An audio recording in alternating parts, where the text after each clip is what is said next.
तो सबसे पहले ये बता रहा होता है ये एक नॉर्मल सी लाइफ है, पैदा होना एक नॉर्मल सी फैमिली में और जीना नॉर्मल से दिनों को। एक नॉर्मल और बोरिंग से दिन। मुझे ये लगा कि सब कुछ ऐसे ही खत्म हो जाएगा बिना कुछ मेरी जिंदगी में स्पेशल हुए, लेकिन ऐसी बात बिल्कुल नहीं थी। उस दिन सब कुछ चेंज हो गया और तभी ये सामने की तरफ हैरानी से देख रहा होता है अपने मॉनिटर पर। जैसे मैंने एनकाउंटर करा हीरो की डेस्टिनी को, फिर उसके बाद में बन गया पूरे वर्ल्ड का रूलर। और तभी सबके बाद हम देखते हैं इस बिल्डिंग का सीन, और ये यहाँ इस बिल्डिंग के अंदर अपने अपार्टमेंट में होता है और इसी के साथ मैंने बोलता है आखिरकार अब मैं अकेला हूँ। मैं स्कूल को पसंद और नापसंद बिल्कुल नहीं करता हूँ। और तभी अपने पीसी को चालू करता है, बस मैं कैसे भी करके अपने गेम को अकेले खेल पाऊँ, बस इतना काफी है मेरे लिए। ये रहा मैं द प्रोटेगनिस्ट। ऐसे जब तुम एक अकेले प्लेयर के साथ गेम खेलते हो तो तुम्हें जितनी बार भी रिलोड करना है तुम उतनी बार कर सकते हो, और अगर तुम चीट्स को यूज करते हो तो तुम सरपास कर सकते हो सिस्टम की लिमिट को और बन सकते हो एब्सोल्यूट पावर हाउस। ये जो वर्ल्ड है ये सिर्फ एग्जिस्ट करता है एक प्लेयर के लिए, या ऐसा मैंने सोचा था। चलो इसे फिर से करते हैं आज, और इसी के साथ स्टार्ट कर देते अपनी लाइव स्ट्रीम को। और इसी के साथ लगातार कमेंट आ रहे होते हैं इसकी स्ट्रीम में, और फिर उन कमेंट्स को पढ़ के बोलता है ये लोग भी ना, क्या तुम लोग ये डिसाइड नहीं कर सकते कि तुम लोगों को मुझे शाबाशी देना है या रोस्ट करना है। और तभी इसी के साथ एजी जे ने इसको $10 भेजे हुए होते हैं, और फिर देखता है ओह, और इसी के साथ वजह खुशी आता है ये काफी है, चलो टाइम आ गया तुम्हें एक थैंक यू मैसेज भेजने का। और इसी के साथ डीएस को भेज देता है $1000, और ये सब देख के भी हैरानी आता है हाँ आखिर ये सब क्या है। और इसी के साथ चैट में लोग बोल रहे होते हैं नहीं ऐसा नहीं हो सकता, क्या उसने $1000 भेजे हैं और बिना कुछ कहे। कम से कम उसे ये तो कहना चाहिए था कि गेम को तुम्हें कम से कम उल्टा होकर खेलना चाहिए, और या तो तुम कम से कम अपना चेहरा दिखाओ, ऐसे ही कुछ। और फिर दूसरा बोलता है वो लोग जरूर रोना स्टार्ट कर देंगे इसके रिफंड के लिए। और तभी डी का मैसेज आता है मैंने तुम्हें एक ईमेल भेजा है प्लीज चेक करो। और फिर बोलता है उसको देखकर ईमेल, और फिर चेक करता है और उस ईमेल में लिखा हुआ होता है ये है गेम मास्टर की तरफ से, मैं एक व्यूअर हूँ जो हमेशा एंजॉय करता है तुम्हारे चैनल को देखना, और इसी के साथ मैं एक गेम डेवलपर हूँ। और फिर उसको देखकर बोलता है गेम डेवलपर, और फिर मैसेज में बता रहा होता है मैंने बहुत ज्यादा लंबा समय लगाया है इस गेम को बनाने में, लेकिन ये बहुत ही ज्यादा डिफिकल्ट है और इसको कोई भी क्लियर नहीं कर पाया है। इससे क्लोज बेटा टेस्ट के दौरान भी मैं अप्रिशिएट करूंगा अगर तुम इस गेम को खेलोगे और हमें इसको लेकर फीडबैक दोगे, जिससे कि हम लोग एडजस्ट कर पाए इसकी डिफिकल्टी को। लेकिन प्लीज इसका ध्यान रखना कि तुम इसकी स्क्रीन को अपनी लाइव स्ट्रीम में मत दिखाना। और फिर उस लाइन को पढ़ता है इसको कोई भी क्लियर नहीं कर पाया क्लोज बेटा टेस्ट के दौरान भी। और तभी ये बोलता है आखिर तब क्या होगा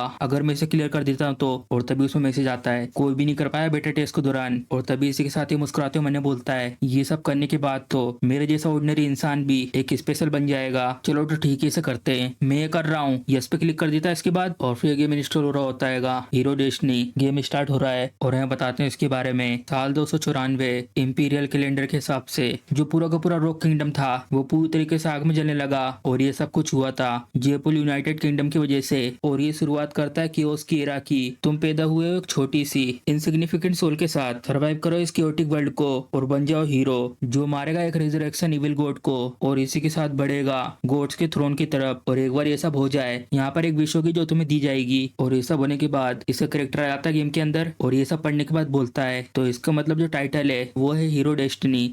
इसके जो ग्राफिक है जितना मैंने सोचा था ये तो उससे भी ज्यादा खराब है। वैसे भी ये एक ही इंसान के द्वारा डेवलप किया गया है, तो आखिर तुम्हें इससे क्या मिल सकता है। और इसके साथ एक पैनल आता है प्लीज एंटर करो अपने करेक्टर के नाम को। और फिर इस पैनल को देखकर बोलता है क्या नाम डालना है, ऑफ कोर्स ये वाला ठीक रहेगा। और फिर जल्दी से टाइप करता है उसके नाम को लिखने के लिए, और फिर अपना नाम लिख देता है इसमें गेम मास्टर। चलो ये हो गया। और तभी इसी के साथ मैसेज आता है गेम मास्टर तुम्हारा स्वागत है कॉन्टिनेंट ऑफ फॉलन में। और यहाँ ये जंगल में रिस्पॉन होता है और आसपास देखता है ओह ये तो बहुत ज्यादा नॉर्मल फील हो रहा है, और यहाँ तो किसी भी तरीके का ट्यूटोरियल नहीं है। वेल जबकि इसे कंट्रोल सिंपल लेंगे तो मुझे उन सब की जरूरत नहीं है। और तभी सामने से एक जन इसकी तरफ आ रहा होता है, और तभी इसके साथ मैसेज आता है विलेज चीफ पूछ रहे हैं तुम्हें तो यहाँ कहीं दिखा नहीं है बाहर के इंसान, आखिर तुम्हारा इस गाँव में क्या काम है। और फिर इसको देखकर ये बोलता है आखिर ये सब क्या है, मेरे को किसी भी तरीके का डायलॉग ऑप्शन नहीं दिया है। और तभी सिस्टम बोलता है गेम मास्टर। और फिर बोलता जरा रुको रुको, क्या मुझे खुद टाइपिंग करना है, नहीं ऐसे नहीं हो सकता, क्या सच में इसे ऐसे ही करना था। और फिर इसका करेक्टर बोल रहा होता है तुम्हारे पास जितना भी सोना चांदी जल्दी मुझे दे दो, नहीं तो इस गाँव में जितने भी लोग हैं मैं उन सबको मार दूंगा। और ये सब बोलने के बाद ये चुपचाप से देख रहा होता है, और ये सब बोलने की वजह से विलेज चीफ मारते हैं इसके सर पे बहुत ही डंडा खींच के आखिर तुम ये किस तरह की बकवास कर रहे हो। और ये डंडा खाने के बाद सीधे नीचे गिरता है, और तभी मैसेज आता है तुम मार जा चुके हो, क्या तुम फिर से ट्राई करना चाहते हो। और ये सब देखकर वो हैरान हो जाता है आखिर ये सब क्या है, क्या तुम सीरियस हो, क्या मैं सच में अभी एनपीसी से बात कर रहा था, क्या तुम ट्राई करना चाहते हो। और फिर मैसेज देखने के बाद ये गुस्से में बोलता है डैम इट ऑफ कोर्स मैं ट्राई करूंगा।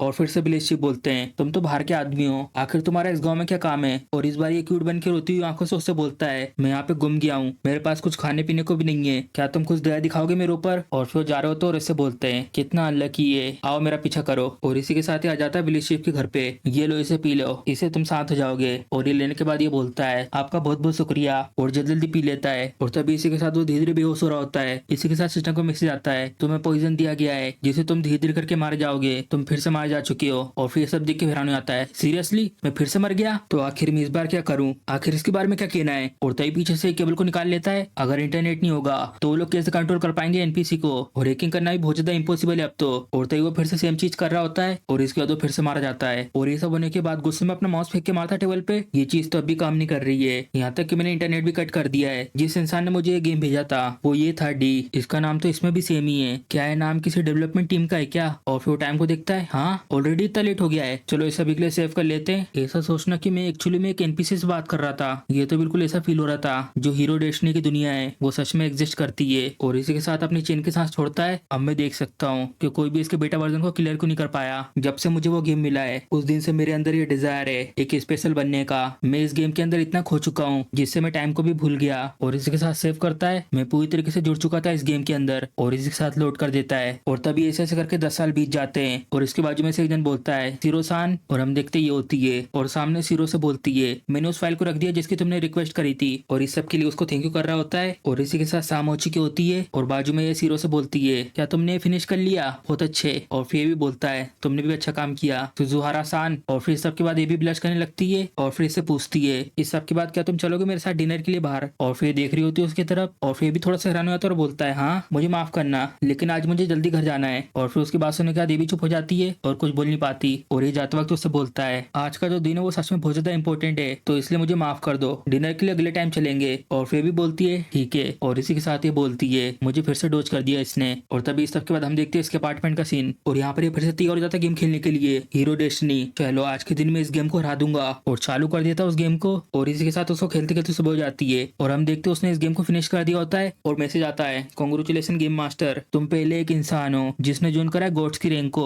तुम रजिस्टर हो चुके हो हॉल ऑफ ऑनर में। और ये मैसेज पढ़ने के बाद ही बोलता है, मैंने कर दिया। और फिर इसके बाद थोड़ा देर तक शांत रहता है और फिर बहुत ही खुश आता है इस गेम को पूरा करने की वजह से। और खुश होते हुए बोलता है, आखिरकार मैंने इस गेम को हरा दिया। और तभी वो रुक जाता है और फिर मैंने बोलता है, 10 साल कम से कम इस गेम में मैं अपने आप को स्पेशल फील करना चाहता था लेकिन जो मेरी लाइफ है वो अभी भी एक नॉर्मल सी लाइफ है। सच में अब तो खाली खाली फील हो रहा है। ऐसा फील हो रहा था कि मैं इस गेम के अंदर पूरी तरीके से डिफरेंट जिंदगी जी रहा हूँ। The black Prince, Gayle Krakow, कार्डियन सेसर लेब्रो और द विच जो हर सीन के पीछे थी, सेलेस्टीना यूरिन, ये हैंगे वो कैरेक्टर्स जो पूरी तरीके से भरे हुए हैं चार्म और यूनिक पर्सनैलिटी से। उन लोगों के रिएक्शन इतने रियल थे जिससे ये बताना इम्पॉसिबल था कि ये गेम के कैरेक्टर या रियल इंसान है। ये तो बिल्कुल ऐसा फील हो रहा था जैसे कि ऐसे इंसान सच में कहीं ना कहीं पे एग्जिस्ट करते हैं। क्या ऐसा सच है? अब सब कुछ खत्म हो चुका है। और फिर उसके बाद देखता सामने की तरफ, हाँ ये क्या है? और हम देखते हैं सिस्टम का मैसेज आता है, क्या तुम एक नए एडवेंचर में जाना चाहते हो? ये सिलेक्ट करने पर तुम्हें भेज दिया जाएगा कॉन्टिनेंट ऑफ एलियन में। और इसी के नीचे एक वार्निंग लिखी होती है, एक बार तुमने अगर सिलेक्ट कर लिया तो तुम वहां से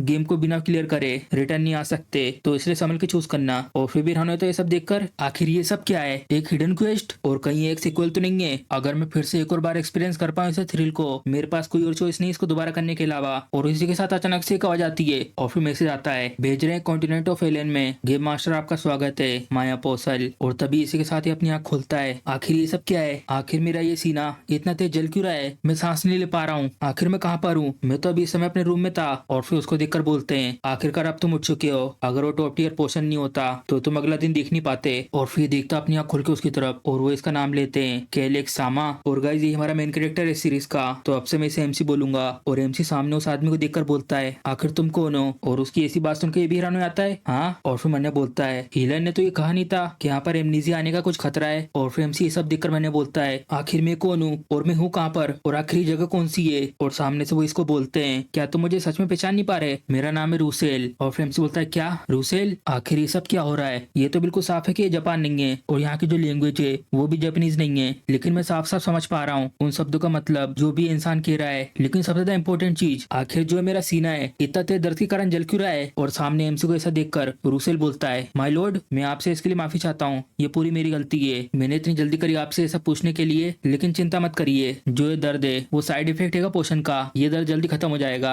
आपको अभी ठीक होने में थोड़ा टाइम लगेगा, इसलिए अभी के लिए मैं यहाँ से चलता हूँ। मैं आपको फिर से कल सुबह देखने के लिए आऊंगा मेरे लॉर्ड, प्लीज एक्सक्यूज मी। और चले आते हैं वो गेट बंद करके। और फिर सबके बाद इसका दर्द भी थोड़ा बहुत कम होता है। और इसी के साथ एमसी थोड़ी देर का इंतजार करता है इस कैंडल के बुझने तक का और फिर अपनी आंखें खोलता है। और फिर इसी के साथ चैन की सांस लेता है। चलो तो फिर, और अपने बिस्तर से उठ के जाता सामने की तरफ और शीशे में देखता अपने आप को। जैसा मैंने सोचा था, मुझे फील हो रहा था कि ये मेरी बॉडी नहीं है और वैसे आखिर मैं हूँ कौन? मुझे साफ साफ याद है अपनी 30 साल की उम्र, लेकिन तब भी मुझे तो अपना नाम तक याद नहीं आ रहा है। आखिर मैं हूँ कौन? मेरा मतलब तुम। और इसी के साथ अचानक से इसके सामने सिस्टम विंडो आती है और इसको देखकर बोलता है स्टेटस विंडो, और इसके बारे में सारी इन्फॉर्मेशन इसमें लिखी होती है। प्लेयर की इन्फॉर्मेशन, नाम है केलिक्स शेकिन, उम्र 15, स्टेटस नोबल, और ये संबंधित है शेकिन विरासत के साथ। कंडीशन अभी घायल है, रिकवर हो रहा है, और वो घाव चाकू से मारा गया घाव था। Combat power class 1। और ये सब दिखकर वो बोलता है क्या हीरो डेस्टिनी? ये तो मैं उस गेम के अंदर आ चुका हूँ। तो उसमें जो लिखा था कॉन्टिनेंट ऑफ एलियन में भेजा जाएगा, तो उसका एक्चुअली में ये मतलब था। तो इसका मतलब मुझे सच में भेज दिया गया इस गेम के अंदर। ये जो जगह है ये एक मेन स्टेज है हीरो डेस्टिनी का, ये जगह है कॉन्टिनेंट ऑफ एलियन। और तभी सब क्या बोलता है नहीं नहीं शांत हो जाओ शांत हो जाओ। और तभी अपने हाथ को आगे की तरफ करता है और मार देता है अपनी छाती में जहाँ पे उसको वो घाव था। और जैसे ही वो हाथ मारता है दर्द के कारण सीधा जमीन पर बैठ जाता है। ये तो बहुत ज्यादा दर्द कर रहा है, आखिर ये कैसे दर्द कर सकता है जबकि मैं अभी तक अपने सपने से उठा भी नहीं हूँ। तो इसका मतलब ये सपना नहीं है, ये रियलिटी हैगी। चलो अभी के लिए जो है केलिक्स शेकिन है, इस नाम से यूज्ड टू हो जाते हैं। अब से मेरा नाम है केलिक्स शेकिन। और लगातार अपने इस नाम को बोल रहा होता है जिससे कि ये भूल ना जाए। और फिर प्लेयर की इन्फॉर्मेशन आती है और फिर देखता है उसकी तरफ स्टेटस विंडो के बारे में सोचने भर से ही ये सीधे सामने आ जाती है। तो इसका मतलब यही एक फीचर है जिसको सिर्फ मैं ही देख सकता हूँ। चलो ये तो अच्छा है। सबसे पहली चीज, मेरे को ज्यादा से ज्यादा यहाँ की इन्फॉर्मेशन को इकट्ठा करना है। अगर मैं इस वर्ल्ड में अपना गार्ड ऑन करूंगा तो मैं कभी भी किसी समय मर सकता हूँ। तो मैं हूँ केलिक्स शेकिन, शेकिन रियासत का। जो मेरी टेरिटरी का नाम और फैमिली का नाम है वो तो बिल्कुल सेम शेकिन है। तो इसका मतलब मैं पार्ट हूँ द ईयर्स डायरेक्ट फैमिली का। ये तो मैंने जैकपॉट हिट कर दिया है। चलो अब और क्या यहाँ पर। और तो ही बाहर से एक जन खटखटाता है और फिर सुन के बोलता है हाँ आखिर ये कौन है? आखिर अब मैं क्या करूँ? और अगर मुझे कहना है तो मैं क्या कहूँ? नहीं शांत रहो शांत रहो। अगर इन्हें ये पता चल गया कि मैं दूसरा इंसान हूँ तो मेरा काम तो यहीं पे खत्म हो जाएगा। मैं हूँ केलिक्स शेकिन, डायरेक्ट डिसेंडेंट शेकिन फैमिली का। और लगातार ऐसे बोल रहा होता है और तभी धीरे से बोलता है आखिर कौन है बाहर? और बाहर जो आई होती है वो बोलती है मेरे लोड आपके दवाई का टाइम हो चुका है। और फिर सुनने के बाद बोलता है मेड क्या? बस मुझे यहाँ पे अच्छे से एक्ट करना है। और फिर मेड से बोलता है आ जाओ अंदर। और फिर अंदर आके बोलती है एक्सक्यूज मी। और फिर देखता है उसके तरफ और फिर उसके सामने अपने घुटनों पर आती है ये लो तुम्हारी मेडिसिन। तो जबकि ये मेडिसिन गर्म है तो इसे जल्दी जल्दी पी लीजिए। और फिर उसको देखकर बोलता है तुम? और ये मेड भी कंफ्यूज हो जाती है उसकी बात सुन के। और फिर हमसे मैंने बोलता है आखिर तुम ये सब क्या सोच रहे हो? उसका नाम यहाँ पर पूछकर अगर मैं ऐसा उससे कहूंगा तो मैं तो यहाँ पे साफ साफ एडमिट कर रहा हूँ कि मैं केलिक्स नहीं हूँ। और फिर मेड बोलती है क्या कुछ हुआ है क्या? और तभी इसके ऊपर सिस्टम को मैसेज आता है और फिर ये बोलता है कुछ नहीं हुआ। और मैंने बोलता है हाँ ये सब पूछने की मुझे जरूरत नहीं है, मुझे ऑलरेडी पता है। और उसकी सारी इन्फॉर्मेशन यहाँ पे दिख जाती है और उसको देखकर बोलता है इसका नाम है लिया। और देखता है नीचे की तरफ ये मिली हुई हैगी विस्काउंट कोस्टरिंग टेरिटरी से। और फिर इसको देखकर बोलता है जा रुको, ये शेकन फैमिली के साथ नहीं है बल्कि विस्काउंट कोस्टरिंग के साथ है। और यही नहीं इसके अलावा आखिर ये सब क्या है? इतने खतरनाक हाई कॉम्बैट पावर, ये तो क्लास 3 की है और ये मानव को यूज नहीं कर सकती, लेकिन इसने ट्रेनिंग करी है एक एलिट स्पेशल फोर्स के सोल्जर की तरह। ये तो बेस्ट में से बेस्ट है, लेकिन तब भी ये एक मेड है। यहाँ तक कि एक शेकन फैमिली का नोबल घायल है और एक मेड जो दूसरे हाउस होल्ड से वो आई है उसके लिए दवाई लेकर। ऐसा हो ही नहीं सकता कि मैं इसे पीऊंगा। और फिर उसको देखकर बोलती है माय लॉर्ड लीजिए इसे पी लीजिए। और फिर एमसी उससे बोलता है बस यहाँ रख के चले जाओ, मैं बाद में पी लूंगा। और फिर उसको मुस्कुराते हुए बोलती है प्लीज अभी पी लीजिए। और फिर भी हैरान आता है हाँ ये लड़की ये प्लानिंग कर रही फोर्स को यूज करके मुझे इसे पिलाने की। अगर ऐसा चलता रहा तो। और तभी इसी के साथ जल्दी से अपने सीने को पकड़ता है जिससे उसके हाथ से दवाई गिर जाती है। और फिर देखती है इसे गिरते हुए और एमसी सब देखकर मैंने बोलता है शायद इतना काफी होगा। और ये अभी भी देख रही होती है उस बाजू में दवाई को गिरते हुए। और तभी जल्दी से घूम के आती है और फिर देखता हैरानी से क्या। और हम देखते उसने फटाक से पकड़ लिया होता है और उस दवाई को नीचे गिरने नहीं दिया होता है। और इसी के साथ देख रही होती घुरते हुए एमसी को। और उस मेड को ये सब करता देखकर एमसी भी हैरान हो जाता है नहीं ऐसा नहीं हो सकता। तो सबसे पहले हम देखते हैं एमसी ने जो दवाई का कप गिरा दिया था ये मेड फटाक से आके उस कप को पकड़ लेती है। और फिर इसको देखकर एमसी मन में बोलता है आखिर ये सब क्या था? ये किस तरीके के रिफ्लेक्स है? ये तो बहुत ज्यादा बुरा हुआ। अगर हम दोनों की आंखें एक दूसरे से मिली तो उसे पता चल जाएगा कि मैंने इसे जानबूझ के गिराया था। और इसी के साथ अपनी आंखें बंद करके अपनी मुंडी को साइड में कर लेता है। और फिर मेड बोलती है चलो अच्छा है जो ये दवाई है वो सेफ है। और फिर एमसी मन में बोलता है जल्दी सोचो यहाँ पर क्या क्या बुरे हालात हो सकते हैं, क्योंकि यहाँ पर जो हमेशा सबसे ज्यादा बुरे हालात होते हैं वही रियलिटी बन जाते हैं। ये चीज डेफिनेटली पॉइजन है, ऐसा हो नहीं सकता कि अब मैं इसे पीऊंगा। अभी मुझे इस सिचुएशन को लेकर कुछ करना होगा। और इसी के साथ गिरने लगता है नीचे की तरफ। और तभी वो मेड जल्दी से आकर उसको पकड़ लेती है। और अचानक से ये सब होने से एमसी भी चौंक जाता है। और फिर मेड इससे बोलती है क्या तुम ठीक हो? और फिर एमसी भी करता है और फिर मैंने बोलता है क्या मैं मैनेज कर पाया सब कवर करने में कि मैंने वो कब जानबूझ के नहीं गिराया था? और वैसे यहाँ पर ये इतनी जल्दी आ गई। हाँ अभी ये मेरा चांस है। और फिर देखते सामने की तरफ स्टेटस विंडो में आखिर कोस्टलिन हाउस होल्ड किस तरीके की जगह है जहाँ से लाइला आई है। और गाइस लाइला इस मेड का नाम है। मैं बेटा हूँ काउंट्स की पहली पत्नी का जो अब इस दुनिया से जा चुकी है। और मेरे जो आधे भाई बहन है वो उनकी सेकंड वाइफ के हैं, मेरे से 1 साल बड़ी 16 साल की। और उनका पहला नाम है कोस्टलिन। तो इसका मतलब जो लाइला मेड है इसको यहाँ मेरे पास भेजा गया है मेरी स्टेप मदर के द्वारा, एक ट्रेंड असेसिन। और अगर मैं यहाँ पे मर जाता हूँ तो जो उनका बेटा बेटा है वो आ जाएगा अकाउंट्स की गद्दी पर। ये तो कितना ज्यादा मनोरंजक है कि अब ये सब ऑलरेडी स्टार्ट हो चुका है जैसा मैंने सोचा था हीरो डेस्टिनी से। ये गेम तो सच में बहुत ज्यादा टफ है। और तभी एमसी लाइला से बोलता है अब सब कुछ ठीक है, तुम्हारा बहुत बहुत शुक्रिया। और वैसे आखिर जो मेरे स्टेप मदर है वो कैसी है? और फिर भी हरनी आती उसकी मुझसे ये सुन के और फिर उसको जवाब देती है वो बहुत ज्यादा दुखी हुई जब उन्हें पता चला कि तुमने अपने आप को मारने की कोशिश करी। और उन्होंने मुझे ये कहा है कि तुम्हें ये ध्यान रखना है कि अब से वो आगे ऐसा कुछ भी ना करे। और फिर एमसी मैंने बोलता उसकी बात सुनने के बाद तो इसका मतलब इस बॉडी का जो पहले का ओनर था उसने अपने आप को मारने की कोशिश करी। हाँ, अगर देखे मेरे सीने में दर्द और स्टेटस स्क्रीन को तो उसने जरूर अपने आप को चाकू से मारने की कोशिश करी है। और फिर एमसी से बोलता है हाँ मैं समझ गया, अब मैं प्रॉमिस करता हूँ कि मैं उन्हें चिंता में नहीं डालूंगा। और फिर ये बोलती है मुझे भरोसा है। ये सब सुनने के बाद तो बहुत ज्यादा खुश हो जाएंगी और उन्हें कम से कम थोड़ी बहुत शांति मिलेगी। और फिर एमसी बोलता है हाँ ठीक है चलो अब तुम यहाँ से जा सकती हो। और तभी एमसी की तरफ अपनी लाल आंखों से देखकर उसको बोलती है मुझे माफ करना लेकिन आपने अभी तक अपनी दवाई नहीं पी है। और फिर बिरहान आता है उसको इसे देखकर क्या जो रुको, क्या यहाँ से जब तक नहीं जाएगी जब तक मैं उसको पी नहीं लेता? ये तो बहुत ज्यादा बुरा हुआ। मैं इसको डायरेक्ट ऐसे मुंह पे मना नहीं कर सकता क्योंकि मैं यहाँ पे एक असिस्टेंट से डील कर रहा हूँ। भले मैं अंदर से 30 साल का तंदुरुस्त इंसान हूँ लेकिन जो मेरी बॉडी है वो बहुत ज्यादा कमजोर है। क्या मुझे चिल्लाना चाहिए? नहीं, ये ठीक नहीं होगा। अगर मैं यहाँ पे चिल्लाता हूँ तो ये जल्दी से आके अपने डिगर से मुझे काट के रख देगी, तब तो मैं एक ही बार में मारा जाऊंगा। क्या मेरे पास कोई रास्ता नहीं है बिना इसके पीने के? जो रुको, आखिर ये पॉइजन का क्यों यूज कर रही है? ये तो मुझे यहाँ पे आराम से मार के भाग सकती है। हाँ मैं देख सकता हूँ। अच्छा तो ऐसी बात है, ये ट्राई कर रही है कि किसी की भी अटेंशन इसकी तरफ ना आए। अगर ऐसी बात है तो इस पॉइजन का यूज करने का मतलब ये है कि ये लोग दिखाना चाहते हैं कि मैंने अपने आप को खुद मारा है। मुझे पता है इस पॉइजन के बारे में, ये पॉइजन का नाम है स्लो क्रीपिंग डेथ। और तभी ये मेड बोलती है अगर इसको पीना आपके लिए इतना ज्यादा मुश्किल हो रहा है तो क्या मैं इसके लिए आपकी मदद कर सकती हूँ? और फ्रेम से मैंने बोलता है इस हीरो डेस्टिनी गेम को खेलकर मेरे को एक चीज समझ में आ गई है, अगर यहाँ पे एक सच है तो वो ये है हमेशा एक्सपेक्ट करो सबसे ज्यादा बुरी सिचुएशन को और वो सिचुएशन जल्दी रियलिटी बन जाएगी। अगर तुम्हें सर्वाइव करना है इसमें तो तुम्हें डाउट करना होगा हर चीज पर और तैयार रहना होगा उस चीज के लिए। अगर मैं इसको मना करूंगा तो ये फोर्स का यूज करके मुझे पिलाई देगी। क्या तो थ्रिलिंग है ये चीज जो ये गेम है हीरो डेस्टिनी। सच में ये गेम बिल्कुल भी पीछे नहीं हटता किसी भी चीज में। और फिर ट्रे को आगे करके बोलती है माय लॉर्ड। और तभी एमसी जल्दी से उठा के पी लेता है और फिर देखती है उसको पीते हुए और इसी के साथ सिस्टम का मैसेज आता है 10 लोग क्रीपिंग डेथ पॉइजन। उसने अपना इफेक्ट दिखाना शुरू कर दिया है। और फिर एमसी ने बोलता है जैसा सोचा था, अब मुझे ये सोचना होगा कि मुझे इससे कैसे बचना है। ढूंढो जल्दी कुछ ना कुछ, किसी भी इंसान या तो किसी भी ऑब्जेक्ट को जल्दी। और तभी उसको रुसेल की याद आती है। उसने बताया होता है बिना टॉप टियर के पोषण के तुम कल सुबह का सूरज नहीं देख पाते, मेरा नाम है रुसेल। और तभी एमसी ये सब सोचने के बाद सामने मेट से बोलता है लाला जल्दी बाहर जाओ और रुसेल को बुला के लेके आओ। और फिर लाला बोलती है आखिर क्यों? और फिर एमसी लाला से बोलता है क्यों, क्या मुझे अपने आप को एक्सप्लेन करने की जरूरत है तुम्हारे सामने? और फिर चौंक जाती है और बोलती है मैं माफी चाहती हूँ सबके लिए। और फिर एमसी उसे चिल्ला के बोलता है अगर तुम समझ ही गई हो तो जल्दी जाओ बाहर और जल्दी जाके बुला के लेके आओ। और फिर सबके बाद एमसी मैंने बोलता है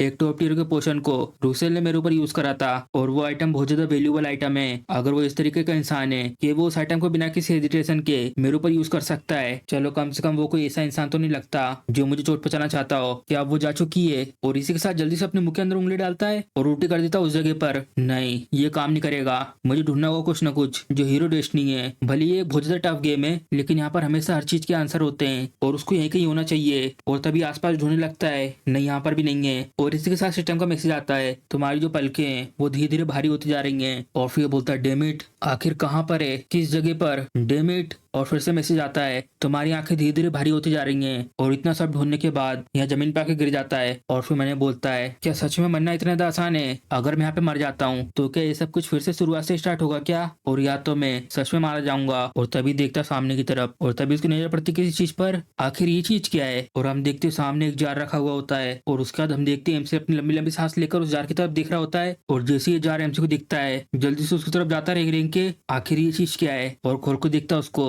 और उसके अंदर से अचानक से एक बदबू से आती है और उसको सूंघने का एमसी खांसने लगता है। आखिर ये सब क्या है? ये तो बिल्कुल ऐसा लग रहा है जैसे सड़ा हुआ दूध हो। और तभी सिस्टम का मैसेज आता है ये हैगा बकरी का खराब दूध। और फिर एमसी बोलता है क्या बकरी का दूध है? मुझे ये पता है इस गेम को खेलने की वजह से कि जो ये बकरी के दूध से बना हुआ दही है ये एंटीडोट हैगा स्लो क्रीपिंग डेड पॉइजन का। लेकिन क्या जो ये सड़ा हुआ बकरी का दूध है इसे क्या दही कहा जा सकता है? और तभी मैसेज आता है तुम्हारी पलकें धीरे धीरे भारी होती जा रही हैं। और फिर एमसी बोलता है ये तो बुरा हुआ, ये मैसेज ऑलरेडी 3 बार आ चुका है, अब मैं यहाँ पे 1 भी मिनट बर्बाद नहीं कर सकता। डैम इट, बस तुम देखो लाइला, मैं जरूर तुमसे बदला लूंगा इस सब के लिए। और पी लेता है इसके बाद बकरी से बने हुए सड़े से दूध के दही को। और इसके बाद बस आवाज ही आवाज आती है। और इस सब के बाद हम देखते हैं ये अपनी आंखें खोलता है और हम देखते हैं यहाँ पे रुसेल आ चुके होते हैं और एमसी से बोलते हैं क्या तुम अब उठ चुके हो। और फिर एमसी भी कंफ्यूज लग रहा होता है, आखिर ये सब क्या है, क्या है डेजा वू है, मैं वापस रीसेट हो गया। और एमसी की बात सुन के रुसेल बोलते हैं आखिर तुम ये सब क्या बोल रहे हो। और ये सब छोड़ो, इंपॉर्टेंट बात पे आते हैं, आखिर इस रूम में ये सब क्या हो रखा है, प्लीज माय लॉर्ड कम से कम थोड़ी सी डिसेंसी तो रखिए। और फिर एमसी ने बोलता है मैं बच गया। और फिर वहाँ पे रुसेल बोल रहा होता है और आखिर तुम ऐसे जमीन पे क्यों लेटे हुए थे, और तुम्हें मैंने बहुत बार उठाने की कोशिश करी लेकिन तुम उठ ही नहीं रहे थे, मैंने बहुत बार ट्राई करा और इसीलिए मैं ऑलमोस्ट हीलर को बुलाने वाला था। और फिर एमसी ने बोलता है मैं फिर से वो एक्सपीरियंस नहीं करना चाहता, वो इतनी ज्यादा डरावनी मरने की फीलिंग को, चाहे कुछ भी हो मैं डेफिनेटली सर्वाइव करूंगा। चलो जबकि ये डिसाइड हो चुका है, मुझे सबसे पहले चेक करनी है इस आदमी के स्टेटस। और ये लगातार बोल रहे होते हैं माय लॉर्ड क्या तुम मेरी बात सुन भी रहे हो कि नहीं। और फिर एमसी ने बोलता उनके स्टेटस देखकर एक्टिंग काउंट्स, हाँ जो पहले के काउंट्स थे वो मारे गए थे बिना अपने हायर को चूज करे, तो ये कुछ समय के लिए काउंट्स की पोजीशन पर है। इसको देखकर तो ऐसा लग रहा है कि स्ट्रिक्ट मिलिट्री मैन है, तो क्या मैं इसके ऊपर भरोसा कर सकता हूँ। और वैसे भी यही है जिसने मेरे को बचाया है टॉप ग्रेड के पोर्शन को देकर। और फिर सामने रूसेल से बोलता है रूसेल नहीं मेरा मतलब एक्टिंग काउंट। और फिर बोलते हैं हाँ मेरे लॉर्ड। और फिर एमसी उनसे बोलता है एक्चुअली, और एमसी वो सब कुछ इनको बता रहा होता है जो कुछ भी अभी हुआ है कि उसको किसने दिया है पॉइजन और उस सब के बाद क्या क्या हुआ। और फिर सब सुनिका दे बोलते हैं मैं इसके लिए बहुत ज्यादा माफी चाहता हूँ लेकिन इस सब को लेकर कोई भी सबूत नहीं है। और फिर एमसी सुनिका मैंने बोलता है डैम इट, इसने भले मेरे को बचाने के लिए टॉप ग्रेड का पोर्शन यूज करा है लेकिन ये मुझे ट्रीट नहीं करता स्पेशल तरीके से, इसने बस रूल को फॉलो करते हुए मुझे बचाया। और फिर ये बोलते हैं मेरे लिए आप मेरे लॉर्ड हो और जितने भी बाकी लॉर्ड्स हैं वो सारे के सारे मेरे लिए बराबर हैं और मुझे आप सबको बराबर तरीके से सर्व करना है बिना किसी विटनेस और प्रूफ के। और तभी एमसी बोलता है तो तुम मुझे ये कह रहे हो कि मैं लगातार उस दवाई को पीते रहूं जिसको भेजा जा रहा है मेरे राइवल की तरफ से। और फिर रूसेल बोलते हैं कि आप सच में खो चुके अपनी थोड़ी सी मेमोरी को, अभी इस समय की जो सेकंड फैमिली है वो बहुत ज्यादा सीरियस कंडीशन में है, यहाँ भी बहुत सारी फाइनेंशियल दिक्कत चल रही है और जो हमारा बजट है वो बहुत ज्यादा टाइट है। ये एक्चुअली में हमारे लिए कृपा है कि जो लाइजा है वो यहाँ पे फैमिली के बिजनेस में मदद कर रही है, क्या तुम्हें बिल्कुल भी याद नहीं है। और या तो आप ये सब याद न करने का नाटक कर रहे हैं। और फिर एमसी उन्हें बोलता है मेरे पास कोई और रास्ता नहीं है, मुझे इनको प्रूफ दिखाना ही होगा। जो वो लड़की है जिसने मुझे पॉइजन दिया था वो ऑलरेडी ये सोच रही होगी कि अभी तक मैं मर चुका हूँ। और तभी एमसी इनसे बोलता है ठीक है ये सब कुछ यहीं पे छोड़ देते हैं। और फिर भी कंफ्यूज हो जाते हैं लेकिन मेरी एक रिक्वेस्ट है, ये कोई ज्यादा मुश्किल नहीं है। और एमसी की बात सुनने के बाद रुसेल मने बोलते हैं जैसा सोचा था ये तो पहले से बहुत ज्यादा अलग सा बिहेव कर रहे हैं। और हम देखते 4 घंटे बाद सेकंड के सेल के अंदर, और यहाँ पर एक दिन कूद कूद के आता है और इस जगह पर आकर रुकता है और हम देखते हैं इसने अपने आप को ढका हुआ होता है और आसपास देखती है और यहाँ पे गार्ड लोग पहरा दे रहे होते हैं। और ये सब देखकर मैंने बोलती है जैसा सोचा था जो सिक्योरिटी वो टाइट हो चुकी है। और तभी देखती सामने की तरफ अंदर जाने के लिए रास्ता ढूंढते हुए और आ जाती केसल के अंदर और आसपास देखती है यहाँ तो कोई भी गार्ड नहीं है आसपास। और गेट खोल के अंदर को झांकती है और देखती है कि सामने बेड की तरफ और इसकी तरफ देखकर बोलती है जबकि एक स्पेशल पॉइजन है ये जरूर मारे गए होंगे बिना तड़पे। और इसी के साथ निकालती है कागज को और टेबल पर रख देती है और नीचे से कबर्ड को खोलती है और उसमें से निकालती है एक सील को और लगा देती है सील को इस कागज पर। और फिर मैंने बोलती है बस अब ये सब हो चुका है, अब मुझे यहाँ से बस सेफ तरीके से वापस जाना है। और तभी अचानक से पीछे से एक जन आता है और रख देता अपनी तलवार को उसकी गर्दन पे और ये भी हैरान हो जाती है और पीछे से वो बोलता है बिल्कुल मत हिलना। और फिर आवाज सुनने के बाद बोलती है ये आवाज, और हम देखते उसके बाद। और तभी पीछे उससे बोलती है नहीं अभी ऑलरेडी बहुत ज्यादा लेट हो चुका है, जो लॉर्ड के लेक्स हैं वो ऑलरेडी मर चुके हैं, अब बस सेकंड फैमिली के पास एक ही चीज करने को बची है, इसके लिए गड्ढा खोदना लॉर्ड रूसेल। और फिर देखती उसकी तरफ क्या तुम्हें एक मामूली से नोबल होकर इस सब के लिए सर्व नहीं करना चाहिए सेकंड फैमिली को। और तभी एमसी आता पीछे से और बोलता है जैसा सोचा था ये तो बिल्कुल वैसे ही हुआ जैसा मैंने प्रेडिक्ट करा था। और फिर देखती उसकी तरफ और ये भी हैरान हो जाती है एमसी को ऐसा देखकर क्या। और इसी के साथ एमसी उस नोट को पढ़ रहा होता है जो उसने वो टेबल पे रखा था और उसको पढ़ने के बाद बोलता है स्लोली क्रीपिंग डेथ। हाँ ये एक बहुत ज्यादा पावरफुल पॉइजन है, नोबल फैमिली के झगड़े में पॉइजन को देना कोई असाधारण बात नहीं है, मुझे इतना पता है, लेकिन अगर इसके बारे में पता चल गया कि किसी ने पॉइजन दिया है तो ये बहुत बड़ी दिक्कत की बात हो जाएगी। और तभी इसी के साथ लाइला अपने डिगर पे हाथ रखती है और नीचे की तरफ जाती है और नीचे की तरफ जाकर अपने दोनों डिगरों से रूसेल के हाथ पर हमला करती है और फिर से उसकी तरफ मुड़ के हमला कर रही होती है। और तभी जल्दी से रूसेल उसका हाथ पकड़ लेता है और ये इतना टाइट हाथ पकड़ता है जिससे लाइला को बहुत दर्द हो रहा होता है। और इसी के साथ रूसेल अपना मुक्का बना के लाता है स्पीड में और मार देता है उसे गट्स पे बहुत तेज। और तभी एमसी सब देखकर मैंने बोलता है मुझे लगा कि मुझे पता है लेकिन जो डिफरेंस है क्लास 3 स्टेज का ये तो सच में बहुत ज्यादा ओवरवेलमिंग है। और फिर इसी के साथ एमसी बता रहा होता है अगर भले पॉइजन देना इतना ज्यादा कॉमन हो लेकिन कोई भी किसी तरीके के एविडेंस को नहीं छोड़ता इस सब के बाद, अगर कोई भी नोबल को असेसिन करने का ट्राई करता है तो इसकी वजह से उन लोगों को एक्सिक्यूट कर दिया जाता है और ये चीज सब लोगों पे अप्लाई होती है भले वो नोबल हो या कोई और तभी सामने की तरफ आ रहा होता है जो एविडेंस है वो यहाँ पर है। और अगर विटनेस की बात करें तो वो ये रहा इस जगह पर ठीक मेरे सामने और फिर देखती गुस्से में उसकी तरफ और तभी इसके साथ नीचे गिरने लगती है और एमसी भी हैरान में आता है। हाँ, और फिर रुसेल से पूछता है आखिर अचानक से ये सब क्या हो गया। और फिर वो चेक कर रहा होता है, देखकर ऐसा लगता है कि बेहोश हो गई है और फिर अपना हाथ रखता है उसके ऊपर और तभी हम देखते चेक करने के बाद उस जगह से एनर्जी निकल रही होती है और ये सब देखकर एमसी बोलता है ये तो माना होल है। हाँ, अब हम लोग समझ सकते हैं रुसेल और लाइला की क्लासेस। और फिर रुसेल बोलता है ऐसा लगता है ये लोग यूज नहीं कर सकते माना ब्रीदिंग टेक्निक को, ये शायद एक एलीट सोल्जर के लेवल पर है अच्छे ट्रेनिंग की वजह से। तो ऐसा लगता है जो हाई स्पीड की माना रोकने वाली टेक्निक है उसको यूज करने की जरूरत नहीं है। और तभी ये देखता सामने की तरफ और फिर एमसी की तरफ देखकर मैंने बोलता है ऐसा एक्सप्रेशन, कहीं इसका मतलब ये तो नहीं इनको पहले से ही पता है यहाँ पे कुछ ना कुछ अलग है इनके बारे में। जब मैंने इनसे कहा था लो रहने के लिए, आखिर इन्हें और कितनी ज्यादा चीजें पता है। और फिर एमसी रुसेल से बोलता है चलो अभी के लिए इसे यहाँ पे बांध देते हैं, यहाँ पे बहुत सारी चीजें हैं जो मुझे इससे पूछनी है। और हम देखते हैं इसको यहाँ चेयर पे बांध दिया होता है और जहाँ पर रुसेल ने इसका हाथ पकड़ा था उस जगह पर लैला का हाथ सूजा हुआ होता है और एमसी उसको ठीक करने के लिए उधर पे पोषण डाल देता है और साफ करता है उसके माथे को अपने रुमाल से।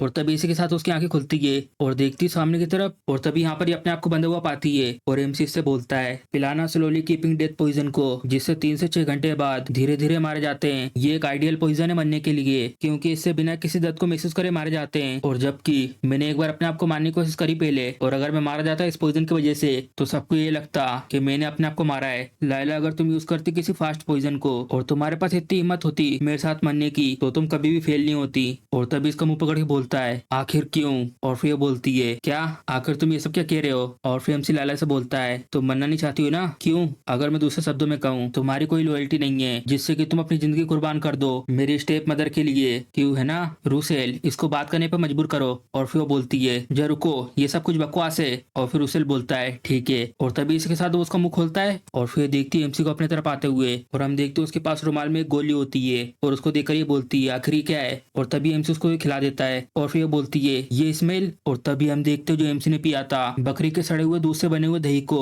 जो साथ में एंटीडोट भी है पॉइजन का और वो इसे पिला देता है। और तभी रुसेल से बोलता है रुसेल जल्दी से इसे ये कैसे भी करके पिलवाओ। और फिर बोलता है ठीक है। और तभी वो उसको निगलवा रहा होता है और उसका जो स्वाद था उसकी वजह से इसकी भी हालत बहुत ज्यादा खराब हो जाती है और यहाँ से निकलने के लिए अपने हाथ पैरों को हिला रही होती है। और फिर हम देखते हैं उसने पी लिया होता है और तभी उसको पीने के बाद ये बहुत चिल्लाती है और फिर उससे बोलती है आखिर किस तरीके की चीज तुमने मेरे को पिलाई है। और फिर एमसी बोलता है मैंने बस तुम्हें कुछ पॉइजन को पिलाया है। और फिर बोलती है पॉइजन। और एमसी बता रहा होता है उसके बारे में, तुम जानती हो उस पॉइजन साइड पपेट के बारे में, क्यों। और फिर हैरान होकर बोलती है इम्पॉसिबल, ऐसा हो नहीं सकता है तो झूठे। आखिर कैसे काउंट फैमिली के तुम्हारे जैसे एक यंग लॉर्ड के पास ऐसी चीज आ सकती है। और फिर एमसी उसे बोलता है जब तक तुम्हारे पास गोल्ड कॉइन है तुम्हारे पास तब तक कुछ भी आ सकता है। अगर मैं बताऊं इसके इंग्रेडिएंट के बारे में, यहाँ पर एक चीज है जिसे कहते हैं व्हाइट रेडिस। और रुसेल भी हैरान हो जाते हैं सुन के और लाइला एमसी की तरफ देखकर बोलती है मुझे विश्वास नहीं इस सब के ऊपर। और फिर एमसी मुस्कुराते हुए मैंने बोलता है इस वर्ल्ड के अंदर जब तक तुम्हें पता है प्रोफेशनल जेरगोन के बारे में तो इस सब के बाद कोई भी तुम्हारे पास शक नहीं करेगा कि तुम दूसरी दुनिया से आए हो। और फिर एमसी लाइला से बोलता है मैं तुम्हें आज छोड़ दूंगा और इस सब के बाद जाना तुम्हारे मास्टर के पास और उन्हें रिपोर्ट करना जो असेसन है वो सक्सेसफुल हो चुका है। और लाइला बोलती है एमसी से क्या तुम्हें ये सच में लगता है मैं तुम्हारा ये ऑर्डर फॉलो करूंगी। और फिर एमसी से बोलता है तुम्हें मरना नहीं ना, क्यों। और इस सब के आगे कुछ बोल नहीं पाती। और फिर एमसी से बोलता है जो पॉइजन साइड पपेट है उसके कम से कम 3000 एंटीडोट है और ये सब कुछ इस पे डिपेंड है कि उसे किस फॉर्मूले से बनाया गया है। तुम्हारे लिए जो परफेक्ट एंटीडोट है वो यहाँ है मेरे दिमाग के अंदर। अगर तुम्हें ऐसी बेफालतू में मरना नहीं है तो ऐसे जिद्दी होना बंद करो और उस बात को सुनो जो मैं तुमसे कह रहा हूँ। तो बताओ क्या है तुम्हारा आंसर, तुम मेरी बात सुनोगे या नहीं। और तभी अचानक से इसको कुछ होता है और फिर रुसेल देखते उसकी तरफ और तभी जल्दी से बोलती है ठीक है मैं ये करने को तैयार हूँ, बस जल्दी से मेरी रस्सी खोलो। और फिर एमसी बोलता है उसको देखकर हाँ आखिर तुम ये मुझसे किस तरीके से बात कर रही हो, मैं भी तुम्हारी जिंदगी बचाने वाला था। और हम देखते हैं उसको बहुत ज्यादा दिक्कत हो रही होती है और बोलती है प्लीज जल्दी से रस्सी खोलो मैं तुमसे भीख मांगती हूँ। और तभी रुसेल उसको देखकर मैंने बोलते हैं आखिर ये सब क्या है, ये तो वैसे कंप्लेंट करती रहती है, आखिर इसके साथ ये सब क्या हुआ, क्या है कुछ करने का सोच रही है। और तभी इसी के साथ इसका पेट गुड़गुड़ाने लगता है प्लीज मुझ पर दया दिखाओ। और फिर एमसी भी शर्मा जाता है देख के और फिर उन्हें बोलता है ऐसा लगता है वो जो खराब दूध था बकरी का उसने अपना काम दिखाना शुरू कर दिया है। और फिर एमसी रुसेल से बोलता है रुसेल खोल दो इसकी रस्सियों को। और फिर रुसेल बोलता है कि आप श्योर हो इसको लेकर, ये ट्राई कर रही थी आपको मारने का। और फिर एमसी उससे बोलता है यह भी बहुत ज्यादा इंपॉर्टेंट विटनेस है तो कम से कम उसे ट्रीट करो एक बेसिक ह्यूमन डिग्निटी के साथ। और फिर एमसी की बात सुन के ये भी कंफ्यूज जाते हैं डिग्निटी। और तभी चिल्ला के बोलती है तुम बास्टर्ड जल्दी आओ मुझे खोलो। और फिर रुसेल बोलता है ठीक है और इसी के साथ अपने आप को संभाल रही होती पूरी कोशिश करके प्लीज। और इसी के साथ मौसम खुला खुला हो जाता है और हम देखते हैं अपना काम खत्म करने के बाद ये आती है और एमसी के सामने झुक के बोलती है तो मुझे जाकर ये रिपोर्ट करना है जो वो असैसिनेशन था वो सक्सेसफुल हो चुका है। और फिर एमसी बोलता है हाँ बिल्कुल ऐसा ही, अब तुम समझ गई हो। और इसी के साथ वो चले जाती है। अगर मैं परफेक्ट तरीके से पता लगाना उस इंसान का जिसने लाइला को भेजा था उसके लिए हम लोगों को किसी ऐसी की जरूरत है जो मैनिपुलेट कर सके नाइट ऑर्डर को। और ऐसा इंसान और तभी बाजू में से रुसेल बोलता है माय लॉर्ड, और एमसी देखता है उसकी तरफ और उसकी तरफ देखकर मैंने बोलता है तुम्हारे पास जरूर बहुत सारी चीजें होंगी जो तुम्हें मुझसे पूछनी है, क्यों है ना। और फिर रुसेल बोलता है एमसी से आखिर तुम्हें इतनी सारी नॉलेज मिली कहाँ से। और एमसी बताता है उन्हें अगर मैं तुम्हें ये कहूंगा कि मुझे ये सारी नॉलेज किताब पढ़ के मिली है, क्या तुम मुझ पर भरोसा करोगे। और तभी एमसी की बात सुने के रुसेल बोलता है ऐसी बुक को पब्लिश करना इसके लिए तो मौत की सजा मिलनी चाहिए, और यहाँ तक कि इसे बहुत ज्यादा कम चांस है ऐसी बैन करी हुई किताब यहाँ कैसल में आसपास पड़ी हुई मिलेगी। और फिर उसकी बात सुन के एमसी भी हैरान हो जाता है और मैंने बोलता है अगर मैंने ये कहूंगा कि मैं दूसरी दुनिया से आया हूँ तब भी ये लोग मेरे पे भरोसा नहीं करेंगे अगर ऐसी बात है। और एमसी फिर उनसे बोलता है क्या तुम्हें याद है वो डेगर जिसको मैंने अपनी छाती में मारा था। और फिर रुसेल बोलते हैं हाँ, लेकिन आखिर तुम उसकी बात क्यों कर रहे हो। और फिर एमसी बता रहा होता है ये डेगर मेरी फैमिली की विरासत है जो मेरी मदर की तरफ से मुझे दिया गया था, और ऐसा कहते हैं उसके अंदर एक मिस्टीरियस पावर है और वो पावर तुम्हें तभी मिल सकती है। और फिर रुसेल बोलते हैं अच्छा तो ऐसा है। और फिर एमसी उसको देखकर मैंने बोलता है इसे मुझ पर भरोसा नहीं है। और फिर उसे बता रहा होता है आखिर किसको पता था कि उस डेगर को अनलॉक करने के लिए यहाँ पर एक सीक्रेट तरीका है, और उस डेगर के सीक्रेट को अनलॉक करने का तरीका ये था कि तुम्हें उस डेगर को खुद अपने हाथों से अपने दिल पर मानना है। और फिर ये बोलते हैं ये तो बहुत ज्यादा अजीब है, लेकिन अगर ये डेगर एक रेयर आइटम था तो इसके बारे में तो पूरी दुनिया को पता होना चाहिए था। और तभी एमसी अपनी आंखें बंद करके सोच रहा होता है और उनसे बोलता है कहीं ऐसा तो नहीं, क्या तुम पहचानते हो क्लियर डेगर को। और ये सुन के रेसल भी चौंक जाता है ये तो बहुत ज्यादा पुराना डेगर है जो मुझे ग्रेट लेडी के द्वारा दिया गया था जिसे क्लियर डेगर कहते हैं। और फिर एमसी उन्हें बोलता है सुन के चलो ये काम तो हो गया। और इसी के साथ रुसेल बोलता है अगर ये सच में क्लियर डेगर है तो ये तो जरूर ट्रेजरों के बीच में भी बहुत ज्यादा वैल्यूबल ट्रेजर है। हाँ मैं समझ गया हूँ जो लॉर्ड की इतनी सारी नॉलेज है वो कहाँ से आई है। और फिर एमसी उन्हें बोलता है एक्चुअली वैसे मैंने उसे कभी देखा नहीं है। और फिर रुसेल बोलता है लेकिन, और फिर एमसी भी सीधा खड़ा हो जाता है और एमसी के ठीक पास आके बोलता है यहाँ पे किसी और को पता है इसके बारे में। और फिर एमसी बोलता है नहीं सिर्फ तुम हो जिसको पता है ये। और फिर बोलते हैं चलो तो फिर ठीक है। और फिर एमसी बोलता है इनसे वैसे आखिर तुम्हें क्या लगता है लैला की स्टोरी के बारे में। और फिर रुसेल बोलता है आखिर आपका इससे क्या मतलब है। और फिर एमसी ने बताता है ये फैक्ट है कि जो मेरे फादर हैं काउंट कोरिन जिस जगह के लिए वो जा रहे थे वो कहीं ना कहीं से लीक हो गई थी। एक ऐसा आदमी जो ऑलमोस्ट क्लास एडवांसमेंट में था वो मारा गया एक छोटे मोटे मोस्टर अटैक से, और जितने भी नाइट थे उनको गाइड करने वाले वो सारे के सारे एक साथ मारे गए वहीं पे। क्या तुम सच में भरोसा करते हो इस बकवासी स्टोरी पर। रुसेल ये सब सुनने के बाद मैंने बोलता है जो मेरे लॉर्ड हैं वो जरूर चाहते हैं पावर, ऐसे टाइटल लेने के बीच के स्ट्रगल में मैं सिंपली ऐसे एक साइड नहीं ले सकता। लेकिन जब बात आती है काउंट कोरिन की डेथ के बारे में यहाँ पे जरूर बहुत सारी चीजें अजीब है, और उनके साथ क्या हुआ है इसको लेकर कोई भी खास एविडेंस नहीं है। नहीं, एक सोल्जर होकर मैं मना करता हूँ अपने आप को ऐसे पॉलिटिकल चीजों में शामिल करने से। और इसी के साथ ये बोल रहे होते हैं माय लॉर्ड। और तभी एमसी चिल्ला के बोलता है जो मेरे फादर है वो मारे जा चुके हैं, अगर ये एक असेसन हुआ तो आखिर कौन है इस सब के पीछे। एक बार अगर मुझे पता चल गया कि कौन है इस सब के पीछे तो क्या कहना है, कैसे ले उससे हम लोग रिवेंज। और जैसे ही एमसी रिवेंज की बात करता है रसल एमसी के मुंह से सुन के हैरान हो जाता है। और फिर एमसी बोलता है मार दिया गया है मेरे फादर और आपके लॉर्ड को, और जो मास्टर माइंड है इस असैसिनेशन के पीछे वो है कोशरिन और गुरुनबिन फैमिली में से। और इस फैमिली में से कोई भी काउंट बन गया तो जितने भी रिवेंज की होप है सारी की सारी धरे रह जाएंगी। लेकिन हम लोग ऐसे हार नहीं मान सकते भले ये हालत इतना ज्यादा मुश्किल की ना हो। और देखता है घूरते हुए रसल की तरफ और उससे पूछता है क्या ऐसा है जो चिविलरी है जो लोग फैमिली को फॉलो कर रहे हैं उन लोगों ने ये सब असैसिनेशन की प्लॉटिंग करी है। और एमसी की बात सुन के कुछ नहीं बोलते और फिर जल्दी से एमसी के सामने झुकते मैं अपनी लॉयल्टी आपको देता हूँ मेरी लॉर्ड। और फिर एमसी मुस्कुराते हुए बोलता है कमांडर रसल। और फिर रसल बोलते हैं लेकिन प्लीज इसके बारे में मत भूलना जिस चीज को अभी मैंने छोड़ा है उसके ऊपर मेरा भरोसा 50 साल से था। और फिर एमसी मैंने बोलता है रसल एक रैंक 6 का वॉरियर है और सबसे ज्यादा पावरफुल फिगर इस काउंट टेरिटरी में, और वो मेरा अभी भी अलाय बन चुका है। एक ऐसा टाइगर जो शांत होकर चल रहा था अपने रास्ते पर लेकिन अब वो बन चुका है रिवेंज की रस्सियों से। और फिर एमसी इनसे बोलता है अपने सर को ऊपर करिए, यहाँ पे आपको जरूरत नहीं किसी ऐसे को लॉयल्टी देने की जिसके पास कोई प्रॉपर तरीके से नाइट का टाइटल भी नहीं है। और फिर रसल बोलता है बिल्कुल चिंता मत करिए मैं पूरी तरीके से मेक श्योर करूंगा आप बहुत ही ज्यादा स्ट्रॉन्ग बनो। और फिर एमसी हैरान हो जाता है उनकी बातें सुन के और रस्ते में बोलता है हाँ ठीक है। और फिर मैंने बोलता है उधर जाने से पहले चलो चेंज करते सब्जेक्ट को, और नहीं तो जो स्पेशल ट्रेनिंग है वो भी कभी भी किसी मोमेंट पे शुरू हो सकती है। और फिर एमसी रसल से बोलता है जो काउंटेस है उनने इतने घटिया तरीके का यूज करा ये पॉइजन का, लेकिन तब भी उन्हें छोड़ दिया एविडेंस और विटनेस को, ये सब इतना काफी है जितने भी उनके ग्रुप है उनको डिस्ट्रॉय करने के लिए। ये शुरुआत है मेरे रिवेंज की। और फिर रसल बोलता है तो फिर ओल्ड मैन को क्या करना है इस सब के लिए। और फिर एमसी हंसते हुए बोलता है तुम्हें अब से। और इसी के बाद हमारा सीन इसी के ऊपर शिफ्ट होता है, यहाँ पे बहुत से लोग बैठे हुए होते हैं आमने सामने। और फिर ये बोलती है ऐसा लगता है सबके सब यहाँ पर आ चुके हैं और आसपास में जितने भी लोग होते हैं सब बात कर रहे होते हैं आखिर ये काउंटेस थ्रोन पे क्यों बैठी हुई है, और किसी रीजन के कारण जितना भी पूरा नाइट उड़ रहा था वो सबके सब रात भर पूरे हाई अलर्ट पे थे। और फिर काउंटेस बोलती है आप में से बहुत से लोगों को पहले से पता होगा प्रिंस केलिस को लेकर वो कल की बात उसने कल मरने की कोशिश करी स्लो क्रीपिंग डेथ पॉइजन को पीकर। और ये बात सुनने के बाद ये बोलते हैं ये तो एक फेमस पॉइजन है जो ज्यादातर वो लोग यूज करते हैं जो मरना चाहते हैं, क्यों है ना, ऐसा लगता है उसका मरना तय है। और यहाँ दूसरी तरफ से कुछ लोग बोल रहे होते हैं पहले प्रिंस के मरने से तो अब तो इस ग्रुप का कोई मतलब ही नहीं है। और फिर दूसरा बोलता है अब हमें हमें अपने कनेक्शन और अच्छे से बनाने होंगे। और फिर काउंटेस मन में बोलती है तो चलो वो दिक्कत खड़ी करने वाला केलिक्स जा चुका है, अब तो ये पक्का जो ग्रैनबी ने वो लेगा सीट को।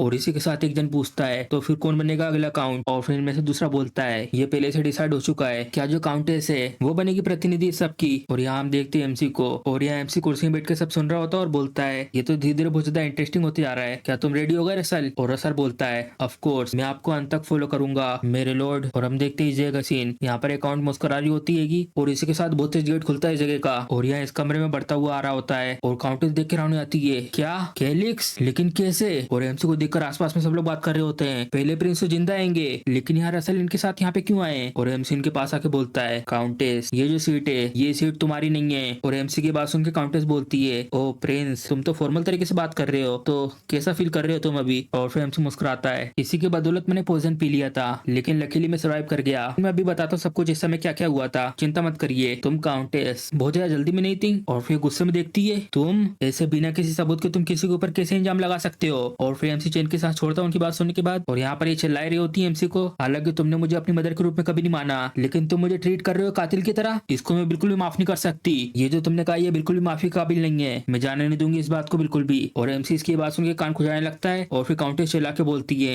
ये जगह एक ग्रैंड हॉल है और जहाँ पर जो भी तुमने बोला है उसकी रिस्पॉन्सिबिलिटी तुम्हें लेनी होगी। और फिर एमसी बोलता है भली सारी सच्चाई सामने आ गई है, लेकिन तुम अभी भी ऐसे शांत हो। और फिर काउंटेस मन में बोलती है आखिर क्या प्लॉटिंग कर रहा है। और एमसी से बोलती है आखिर तुम ये सब क्या बात कर रहे हो। और फिर एमसी बोलता है चलो तो फिर मैं तुम्हें दिखाता हूँ। और फिर ताली बजाता है और हम देखते लायला को यहाँ पर लाते रस्सी बांधकर। और एमसी बोलता है चलो सुनते खुद विटनेस के मुंह से। और आसपास में लोग देख के बोलते हैं ये लड़की। और फिर काउंटेस हैरान हो जाती है देखकर, नहीं ये वो नहीं होना चाहिए, लेकिन फिर भी शायद वो नहीं होगी। और फिर एमसी लायला से बोलता है आखिर तुम्हारा नाम क्या है। और फिर लायला बोलती है मेरा नाम। और देखती है सामने की तरफ मेरा नाम लायला है। और काउंटेस हैरान हो जाती है और बोलती है आखिर क्यों, आखिर ये लड़की यहाँ पे क्या कर रही है। और लायला अपने बारे में बताती है मैं हूँ कोशरिन फैमिली से फर्स्ट रैंक के agent shadow corps special operation unit से। और फिर एमसी बोलता है क्या शैडो कॉर्प्स। और फिर लायला बोलती है ये एक ऐसी स्पेशल फोर्स है जो ऑर्फन बच्चों को इकट्ठा करती है जिनके पास कॉम्बैट टैलेंट है, और उन्हें भेज दिया जाता है बहुत ज्यादा एक्सट्रीम ट्रेनिंग के लिए गोडा हाईलैंड कैंप में। और सिर्फ वही जो सबसे ज्यादा माहिर बच्चे हैं जो लोग सर्वाइव कर चुके हैं वही सिलेक्ट हो पाते हैं, और उस सब के बाद भेज दिया जाता है अलग अलग लोकेशन पर एक झूठी आइडेंटिफिकेशन के साथ। और फिर एमसी उससे पूछता है आखिर यहाँ सेकंड कंट्री के टेरिटरी में तुम्हारी कौन सी फेक आइडेंटिफिकेशन थी। और लायला बताती है मुझे यहाँ पोस्ट दी गई थी काउंटेस स्टेला के मेड के रूप में। और ये सब सुन के काउंटेस को बहुत गुस्सा आ रहा होता है और बोलती है तुम। और फिर चुप होकर देख रही होती है एमसी की तरफ हैरानी से। और फिर एमसी और क्वेश्चन पूछता है क्या जो लेडी स्टेला है उनको तुम्हारी असली पहचान पता है। और लायला चुप हो जाती है और कुछ बोलती नहीं है। और फिर बोलती है हाँ उन्हें पता है। और ये सुनको इनको बहुत गुस्सा आता है और खड़े होकर बोलती है ये मेरे खिलाफ साजिश चल रही है, ऐसा कुछ भी नहीं है। और ये सच्चाई सुनने के बाद आसपास में लोग बोलते हैं लायला यहाँ पे काम कर रही थी 5 सालों से, और तुम ये कह रहे हो कि एक स्पाई है। ये चीज तो वायलेशन है कि किंगडम के कानून पर हमें आवाज उठानी होगी कोशरिन फैमिली के ऊपर। आखिर अभी क्यों, ये सब तो बहुत पहले से हो रहेगा, और यहाँ तक कि इसके बारे में हमारे पास पहले प्रूफ भी नहीं था। लेकिन अब दिक्कत की बात ये है कि अब हमारे पास विटनेस है। और ये सब सुनने के बाद इसके पसीने निकल जाते हैं और बोलता है डैम इट। और फिर चिल्ला के बोलता रसल से विस्काउंट रसल आखिर तुम ऐसे शांत होकर वहां पे क्यों खड़े हुए हो, क्या तुम सच में एक मेड की बातों पर भरोसा करोगे। और एमसी देखता है रसल की तरफ। और फिर रसल बोलता है ये कोई मेड नहीं है बल्कि एक अपराधी है जिसको पकड़ा गया अपराध करते समय, और उसने अभी ये सब खुद ही बोला है ये कि वो कोशरिन फैमिली से एक स्पाई है। भले ये सब सिर्फ बातें या नहीं, लेकिन तुम जज नहीं कर सकते। इसके मुझसे ये सब सुनने के बाद। और फिर गुस्से में बोलता है तुम विस्काउंट रसल। और फिर दूसरी सीट से लोग बोलते हैं तुम ये सब बकवास करना बंद कर दो। और उनकी बात सुनने के बाद ये बोलता है आखिर तुम लोग ये सब क्या कह रहे हो। और फिर लोग बोल रहे होते हैं जो अभी सबके पीछे अपराधी वो बात कर रही है, तो चलो अभी सुनो उसे। और फिर दूसरा बोलता है हाँ तुमने सही कहा। और ये मैंने बोलता है काउंटेस। और एमसी क्वेश्चन कर रहा होता है मुझे पॉइजन देने से पहले आखिर तुम्हें कौन सा मिशन दिया गया था। और लायला बताती है महीने में एक बार मैं सारी इन्फॉर्मेशन को इकट्ठा करके देती थी। और फिर एमसी पूछता है आखिर किस तरीके की इन्फॉर्मेशन। ज्यादातर तो सारे के सारे फाइनेंशियल खाते जो बनाए जाते थे चीफ ट्रेजरर के द्वारा, इन सब को लेकर के कितने खर्चे और कितनी कमाई हो रही है, और इसी के साथ जा चुके अकाउंट कोरिन के टाइम शेड्यूल और उनके जाने के रास्ते के बारे में, और जितनी पॉलिटिकल मूवमेंट्स हैंगी वेसल्स इनर सर्कल में उन सबको लेकर। और इस उनको लोग हैरान हो जाते हैं क्या ये तो इम्पॉसिबल है। और फिर एमसी बोलता लायला से आखिर वो कौन सा मिशन है जो तुमने अभी कुछ समय पहले किया है। और लायला बताती है मैंने ट्रिक किया प्रिंस कैलिक्स को एक ऐसे पॉइजन को पीने में जिसको कहा जाता है स्लो क्रीपिंग डेथ। और फिर रात होने के बाद में आई उनके रूम में और रख दिया एक नोट को जिसको देखने पर ऐसा लगे कि इनने खुद ही अपने आप को मारा है। और फिर एमसी कोल्ड नजरों से देखकर उसको बोलता है और ये सब करने का रिजल्ट क्या निकला। और लायला बताती है मैं पूरी तरीके से सक्सेस हो गई थी इनको पॉइजन देने में, लेकिन जब मैं एंटर करी इनके रूम के अंदर मुझे पकड़ लिया गया रसल के द्वारा और मुझे गिरफ्तार कर लिया गया। और ये सब सुनने के बाद काउंटेस से स्टेला बहुत ज्यादा गुस्से में बोलती है अब चुप हो जाओ तुम। और टेबल से कूद के जा रही होती है और बोलती है क्या तुम्हारे पास कोई प्रूफ और एविडेंस है सबका, ये सब बस कहने की की बातें। और फिर एमसी उनसे बोलता है तुमने कहा एविडेंस काउंट रसल। और फिर रसल बोलता है ठीक है, और दिखाता उनके सामने स्क्रोल को। ये देखो ये रहा वो नोट जिसको रखा गया था प्रिंस को पॉइजन देने के बाद। पिछली रात को मैंने पकड़ा था लाइला को और ये बड़ी चालाकी से वहाँ पे इस नोट को रख रही थी। और जो है मेरे हाथ में दूसरा स्क्रोल है, ये है डार्थ मेमोरी स्क्रोल, जिसके बारे में यहाँ पे बहुत से लोगों को पता होगा। इसके अंदर एक ऐसा मैजिक है, इसको टच करने से ये पता चल जाएगा कि लोगों के अंदर का इंटेंशन क्या है, उनके बुरे इरादों को वो सामने ला देगा। ये मैजिक दिखाएगा कि किसने ऑर्डर दिया था लाइला को, और जैसी सच्चाई सामने आएगी उस आदमी को भेज दिया जाएगा जेल के अंदर। और ये सब सुनने के बाद मने बोलता है हमें केस भी करके रोकना होगा कि एविडेंस सामने ना आए, अगर भले ही हमको यहाँ पे सबको शांत क्यों ना करना पड़े। और फिर एमसी देख लेता हूँ उन लोगों की तरफ और मने बोलता है मैं साफ साफ देख सकता हूँ कि आखिर ये लोग क्या सोच रहे हैं। और फिर एमसी अपना हाथ पीछे करता है और उन लोगों से बोलता है आओ यहाँ पे सबके सब सामने। और इसी के साथ बहुत सारी आवाजें आ रही होती है और ये आवाज सुन के भी हैरान हो जाते हैं। और हम देखते हैं यहाँ पे बहुत सारे नाइट आ रहे होते हैं और यहाँ इन सब लोगों के पीछे जाके खड़े हो रहे होते हैं। और ये देख कर लोग भी हैरान हो जाते हैं, ये जगह तुम्हारे जैसे के लिए नहीं है। अब यहाँ की जितनी भी सिक्योरिटी है वो आ चुकी है गार्ड्स के अंडर। और हम देखते गार्ड लग जाते हैं सब लोगों के पीछे। और ये सब देखकर ये बोलते हैं विस्काउंट रसल, आखिर इस सब का क्या मतलब है। और फिर रसल बोलते हैं मैंने ऑलरेडी रिव्यू कर लिया है जो भी इस स्क्रोल में था, और ये सब देखकर मैं भी शौक होकर कह रहा हूँ यहाँ इस जगह पर शांति बनाए रखने के लिए मेरे पास कोई और रास्ता नहीं है नाइट को यहाँ पे समन करने के अलावा। मैं चाहता हूँ कि आप समझे यहाँ पर। और फिर सामने से काउंटेस बोलती है लेकिन सोल्जर्स को लेके आना यहाँ पे ग्रैंड हॉल में ये बिल्कुल भी ठीक नहीं है। और ये सब देखकर इसका बेटा घबराते हुए बोलता है मदर। और फिर काउंटेस मैंने बोलती है एक ऐसा नाइट जिसने कभी भी किसी की साइड नहीं ली वो अब सामने आके इस तरीके से एक्ट कर रहा है, तो इसका मतलब इनके पास प्रूफ है जिसको झुठलाया नहीं जा सकता। यहाँ पे हमें कुछ भी नहीं कर सकती। और फिर हमसे रसल से बोलता है बताइए काउंट रसल आखिर किस तरीके की पनिशमेंट मिलती है उस नोबल को जिसने असैसिनेशन का ट्राई कराएगा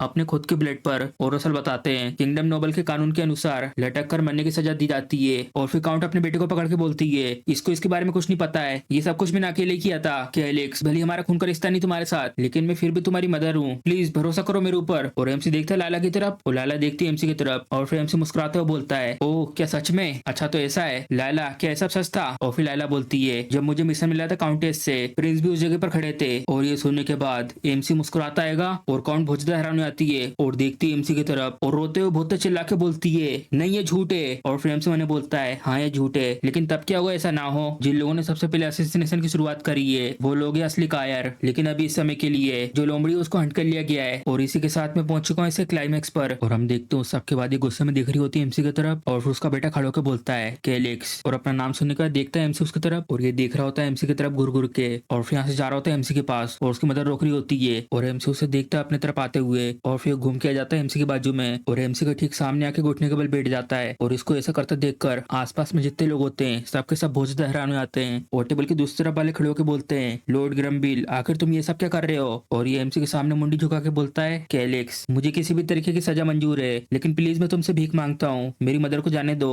और ये सब सुन के ये भी चुक जाती है हाँ, और फिर चिल्लाते हुए बोलती है ग्रम्बिल अपनी सीट पे वापस आओ ये सब मत करो। और आसपास के लोग ये सब देखकर बोलते हैं ये तो कुछ ज्यादा नहीं हो गया सेकंड प्रिंस का इतना सब कुछ करना। और फिर दूसरा बोलता है चुप हो जाओ नहीं तो प्रिंस के एलेक्स तुम्हें सुन लेंगे। और कुछ लोग इसको देखकर बोल रहे होते हैं ये अपनी मदर को बचाने के लिए इतना आगे तक चला गया, ये तो सच में बहुत ज्यादा है। और ये सब सुन के एमसी मैंने बोलता है ये सब क्या है, हवा का डायरेक्शन बदल गया, अब तो ऐसा लग रहा है कि यहाँ पे मैं विलन हूँ, कहीं ये तो नहीं इतनी देर से इस सब की प्लानिंग कर रहा था। और फिर एमसी गुस्से में अपने दांत मसलता है और इसी कंधे पे हाथ रख के बोलता है चलो ठीक है तुम सच में अपनी मदर की चिंता करते हो तो मेरे पास कोई और रास्ता नहीं है। और फिर एमसी की बात सुनकर थोड़ा सा खुश आता और बोलता है तो इसका मतलब तुम। और फिर एमसी कोल्ड तरीके से बोलता है उसको अगर तुम अपने अपराध को मान लेते हो तो मैं शायद तुम्हारी मौत की सजा को हटाने के लिए बात कर सकता हूँ। और ये सब सुन के भी बहुत ज्यादा हैरान हो जाता है और एमसी उसकी तरफ देखकर बोलता है लेकिन मेरी बात को ध्यान से सुनना, इसके बाद से अगर तुम जो कुछ भी कहने वाले हो उसको वापस नहीं लिया जाएगा तो इसलिए सोच समझ के बोलना। और ये भी डर जाता और बोलता है नहीं ऐसा नहीं हो सकता। और फिर इसकी मम पीछे चिल्ला के बोलती है इसको ग्रैंडबीन आखिर तुम ये सब क्या कर रहे हो, ऐसा कुछ भी मत करो, इसकी बिल्कुल भी जरूरत नहीं है। और तुम केलिक्स तुम एक छोटे भाई हो, आखिर तुम्हारी हिम्मत कैसे हुई अपने बड़े भाई को ऑर्डर देने की। और काउंट के मुंह से ये सब सुनने के बाद आसपास में लोग बोलते हैं क्या कह रहे हो तुम ये बड़ा भाई, मैं तो अभी भी ये देख के सरप्राइज हूँ कि तुम आसपास की हालत को अभी भी नहीं समझ पाई हो, आखिर तुम्हारी ऐसी हिम्मत कैसे हो रही है, तुमने पहले ट्राई करा प्रिंस केलिक्स को मारने का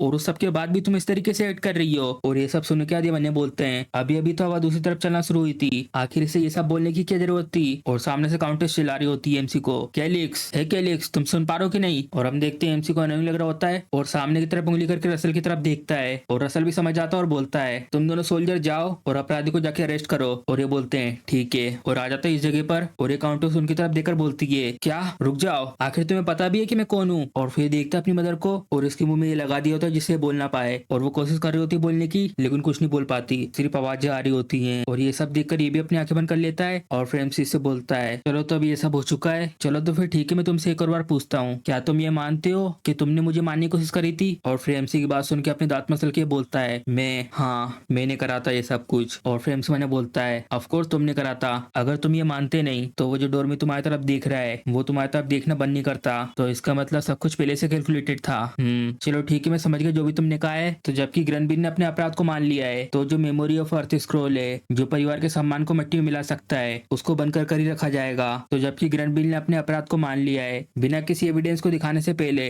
तो इससे जो इसकी सजा है उसको कम कर दिया जाएगा। और इस सब के प्रूफ के लिए कि तुम आगे फ्यूचर में ऐसा कुछ भी नहीं करोगे, तो इस सब के लिए अपराधी को अपने मानहौल को खुद बंद करना होगा। और एमसी के मुंह से ये सुन के इसके पैरों के नीचे से जमीन खिसक जाती है और बहुत ज्यादा हैरान होकर बोलता है, नहीं ऐसा नहीं हो सकता। और हमें बताते हैं इसके बारे में, the kingdom of night rock kingdom, ये एक सख्त क्लास बेस्ड सोसाइटी थी जिसको नोबल नाइट, कामनर और स्लेव में बांटा गया था। और सिर्फ एक ही तरीका था नाइट का पार्ट बनने के लिए, जो एक रूलिंग क्लास का पार्ट थी, और वो ये था कि तुम्हें माना को यूज करना था अपनी बॉडी को इनहेंस करने के लिए। और जो अभी इस समय की सोसाइटी है, यहाँ पर माना गेट को बंद करने का मतलब डेथ पेनल्टी है। और फिर अपनी मदर की तरफ देखकर मैंने बोलता है, मदर आखिर अब मैं क्या करूं? और ये सिर्फ उसकी तरफ देख पाती है और कुछ बोल नहीं पाती। और ये मन में बोलता है, अगर मैं बंद नहीं करूंगा अपने माना हॉल को, तो इसकी वजह से जो मोम का अपराध है वो सामने आ जाएगा और उन्हें दे दी जाएगी फांसी की सजा, और मैं ये सब कैसे भी करके नहीं होने दूंगा। और हम देखते हैं इसकी मोम को, ये बहुत ज्यादा स्ट्रगल कर रही होती है यहाँ पर। और सोल्जर बोलते हैं, प्लीज हिलिए मत। और फिर मैंने बोलती है, ग्रनबिन माना हॉल को बंद करने का मतलब ये नोबल के लिए बिल्कुल एक डेथ पेनल्टी के समान है। और फिर इसी के साथ ही लंबी सी सांस छोड़ता है और बोलता है, ठीक है, लेकिन जो प्रॉमिस है उसको हर कीमत पे बनाए रखना है। और असर बोलते हैं, ऑफ कोर्स, ये लो ये रहा स्क्रोल। और वो लेता है इस स्क्रोल को, ठीक है, और आधा खोल के अपने मुंह में रख लेता है और खोलता अपने माना कोर को। और ये सब देखकर इसकी मदर रोते हुए मैंने बोलती है, नहीं रुक जाओ ग्रनबिन, एक बार अगर माना होल बंद हो गया तो यहाँ तक कि जो ग्रैंड मास्टर है वो भी इसको ठीक नहीं कर पाएंगे, तुम्हारा फ्यूचर इसमें दाव पर है। और इस स्क्रोल में जो आधा कागज नीचे लटका हुआ था उसको ये फाड़ देता है। और तभी जो इसका माना होल होता है वो बहुत तेजी से घूमने लगता है और इसी के साथ बहुत तेज हवा चल रही होती है। और एमसी तो बिल्कुल शांत होकर दिख रहा होता है उसकी तरफ। और फिर एक आवाज आती है और जितनी भी हवा चल रही थी इतनी तेजी से सबकी सब रुक जाती है। और जो इसका जो है माना कोर है वो धीरे धीरे छोटा होने लगता है और इसका माना कोर धीरे धीरे गायब हो रहा होता है। और ये सब देखकर आसपास में जितने भी लोग बैठे होते हैं सबके सब बहुत ज्यादा हैरान हो जाते हैं। और फिर उसकी मदर बोलती है, इसी के साथ जो तुम्हारा माना होल है वो पूरी तरीके से बंद हो चुका है। और ये सब देखकर मैंने बोलता है, जैसा मैंने सोचा था ये तो उससे बेहतर तरीके से हो गया, अब मैं मदद कर सकता हूँ अपने मदर की। और हम देखते काउंटेस को,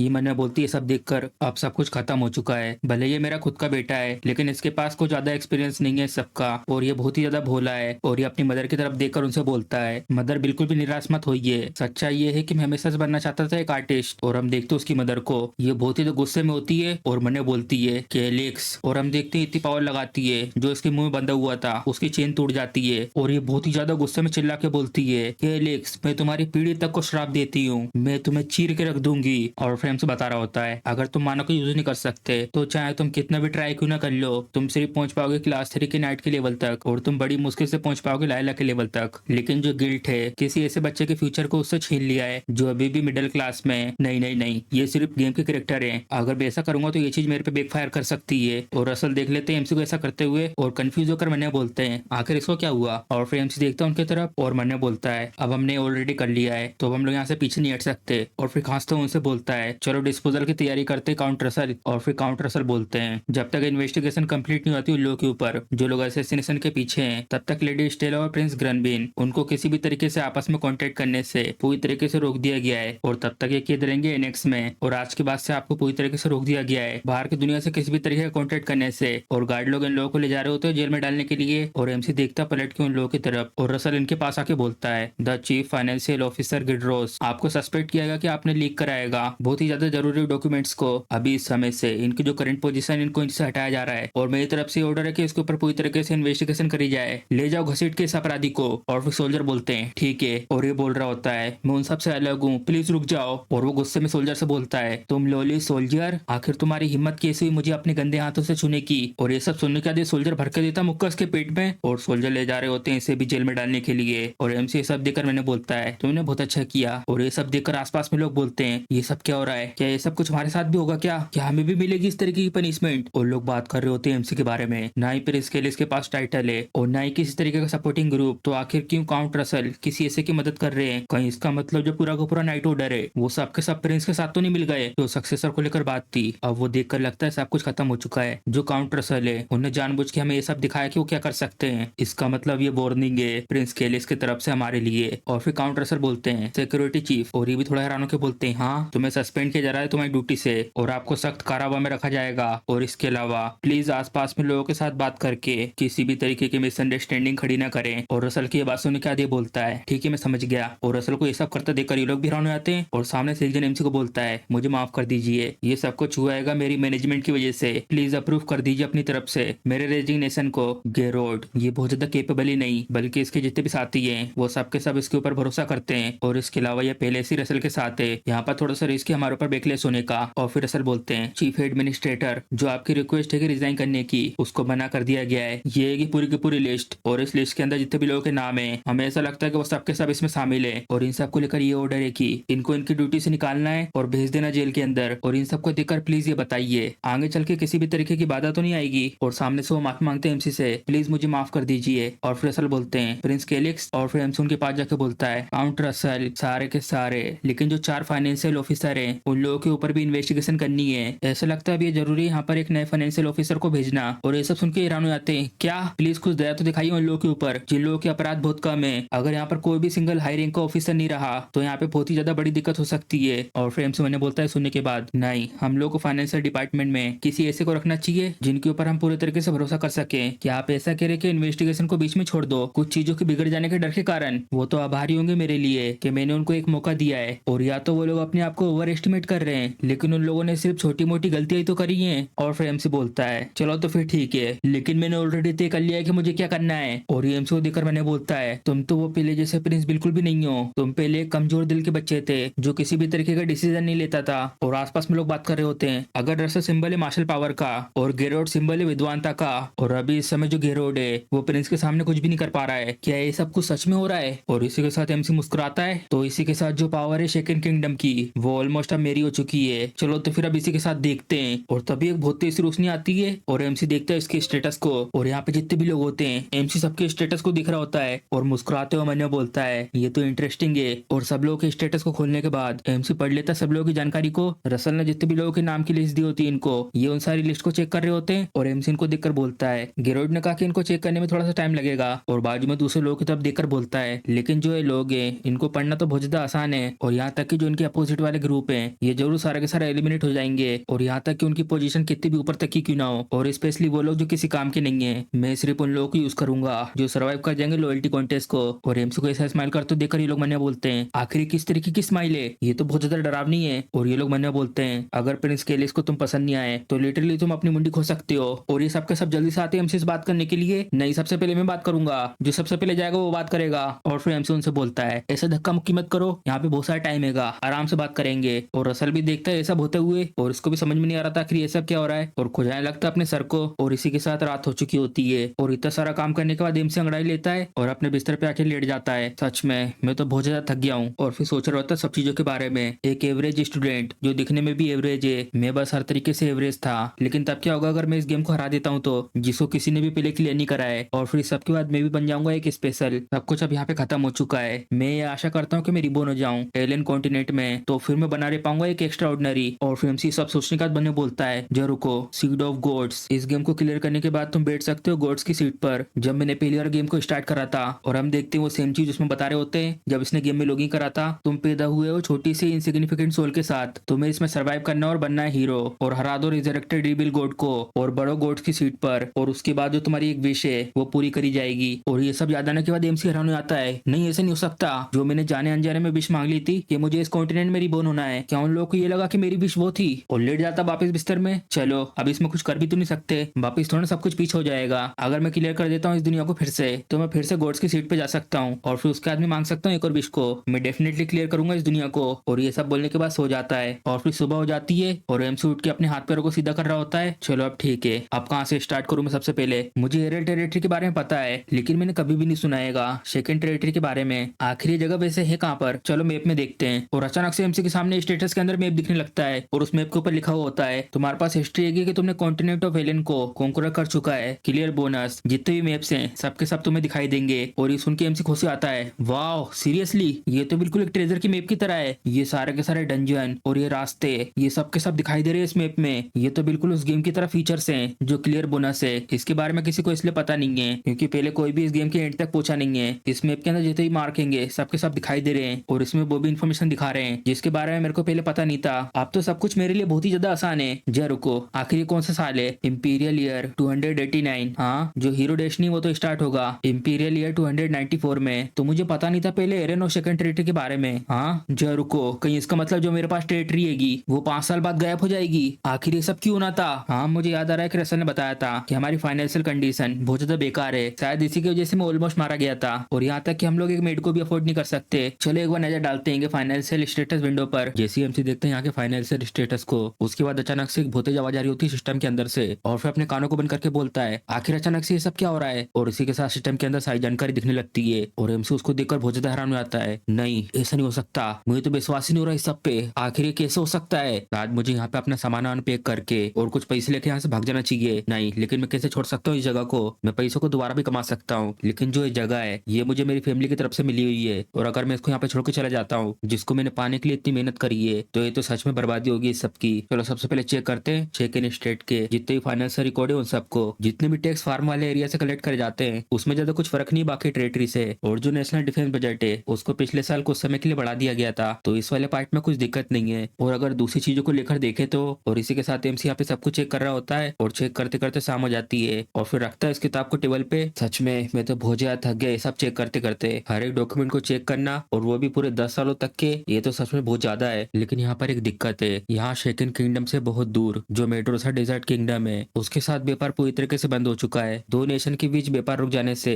जो सीमा शुल्क होती है उसमें कोई कमी नहीं आती। लेकिन और फिर सब सोचने का थोड़ा सा चुप होता है और फिर बहुत ही गुस्से में चिल्लाते हुए बोलता है आखिर लोगों ने इतने सारे पैसे लिए कहाँ से थे? इनका अकेला जो ब्याज है वो तो पूरे 1 साल के टैक्स जितना आएगा। अगर मैं इसमें लगातार ऐसे दिखता रहा तो मुझे तो ऐसे और कर्जे मिलते रहेंगे। इस सब को लेकर मुझे और इन्फॉर्मेशन की जरूरत है। और इस सबसे एमसी बहुत ज्यादा परेशान हो जाता है और फिर थोड़ा देर सोच रहा होता है। हाँ, इन्फॉर्मेशन। हाँ, अगर मैं इसके बारे में सोचूं, यहाँ पर है एक जन, ये सुअर जिसको लॉक करके रखा हुआ अंडरग्राउंड जेल में। और फिर एमसी सीढ़ियों से उतर के जा रहा होता है नीचे अंडरग्राउंड में और मैंने बोलता है अगर मैं थोड़ा सा फोर्स करके उसको गुलवाऊंगा तो मुझे कुछ इन्फॉर्मेशन मिल सकती है। और सामने गार्ड जैसे एमसी को दिखता है सैल्यूट करके बोलता है प्रिंस केलिक्स, आखिर आपके यहाँ पे कैसा आना हुआ? और फिर एमसी बोलता है मुझे ले चलो गिड्रस के सेल की तरफ। और वो गार्ड बोलता है ठीक है, आइए मेरे पीछे। और यहाँ पर एमसी को बहुत ज्यादा बदबू आ रही होती है और मैंने बोलता है आखिर ये सब क्या है? यहाँ की कोई देखभाल ही नहीं करता क्या? ये सब तो पूरी तरीके से नजरअंदाज करके रखा हुआ है। और यहाँ आने के बाद एमसी देखता है आसपास और ये गार्ड एमसी से बोलता है मैंने तो ये कभी इमेजिन नहीं करा था कि प्रिंस केलिक्स भी यहाँ पर कभी आएंगे। और एमसी इसको देखकर मैंने बोलता है ये मैंने एक सिक्योरिटी गार्ड है एक चीफ का। ऐसे जो लोग होते हैं वो झुक जाते हैं पावर के सामने, चलो फिर ये करते हैं। और फिर एमसी यहाँ पे रुक जाता है और ये गार्ड एमसी को यहाँ पे रुका हुआ देखकर बोलता है प्रिंस केलिक्स क्या हुआ? और फिर एमसी मैंने बोलता है जो चीफ सिक्योरिटी होते हैं वो अथॉरिटी के सामने कमजोर पड़ जाते हैं। अगर जिन भी इंसानों को इसने पकड़ा है उनमें से कोई इनोसेंट निकल गया तो। और फिर एमसी उससे बोलता है मुझे लगता है उन लोगों को एक मौका देना चाहिए अपने नाम को क्लियर करने का। क्यों, क्या सोचते हो तुम? और ये झुक के बोलता है एमसी से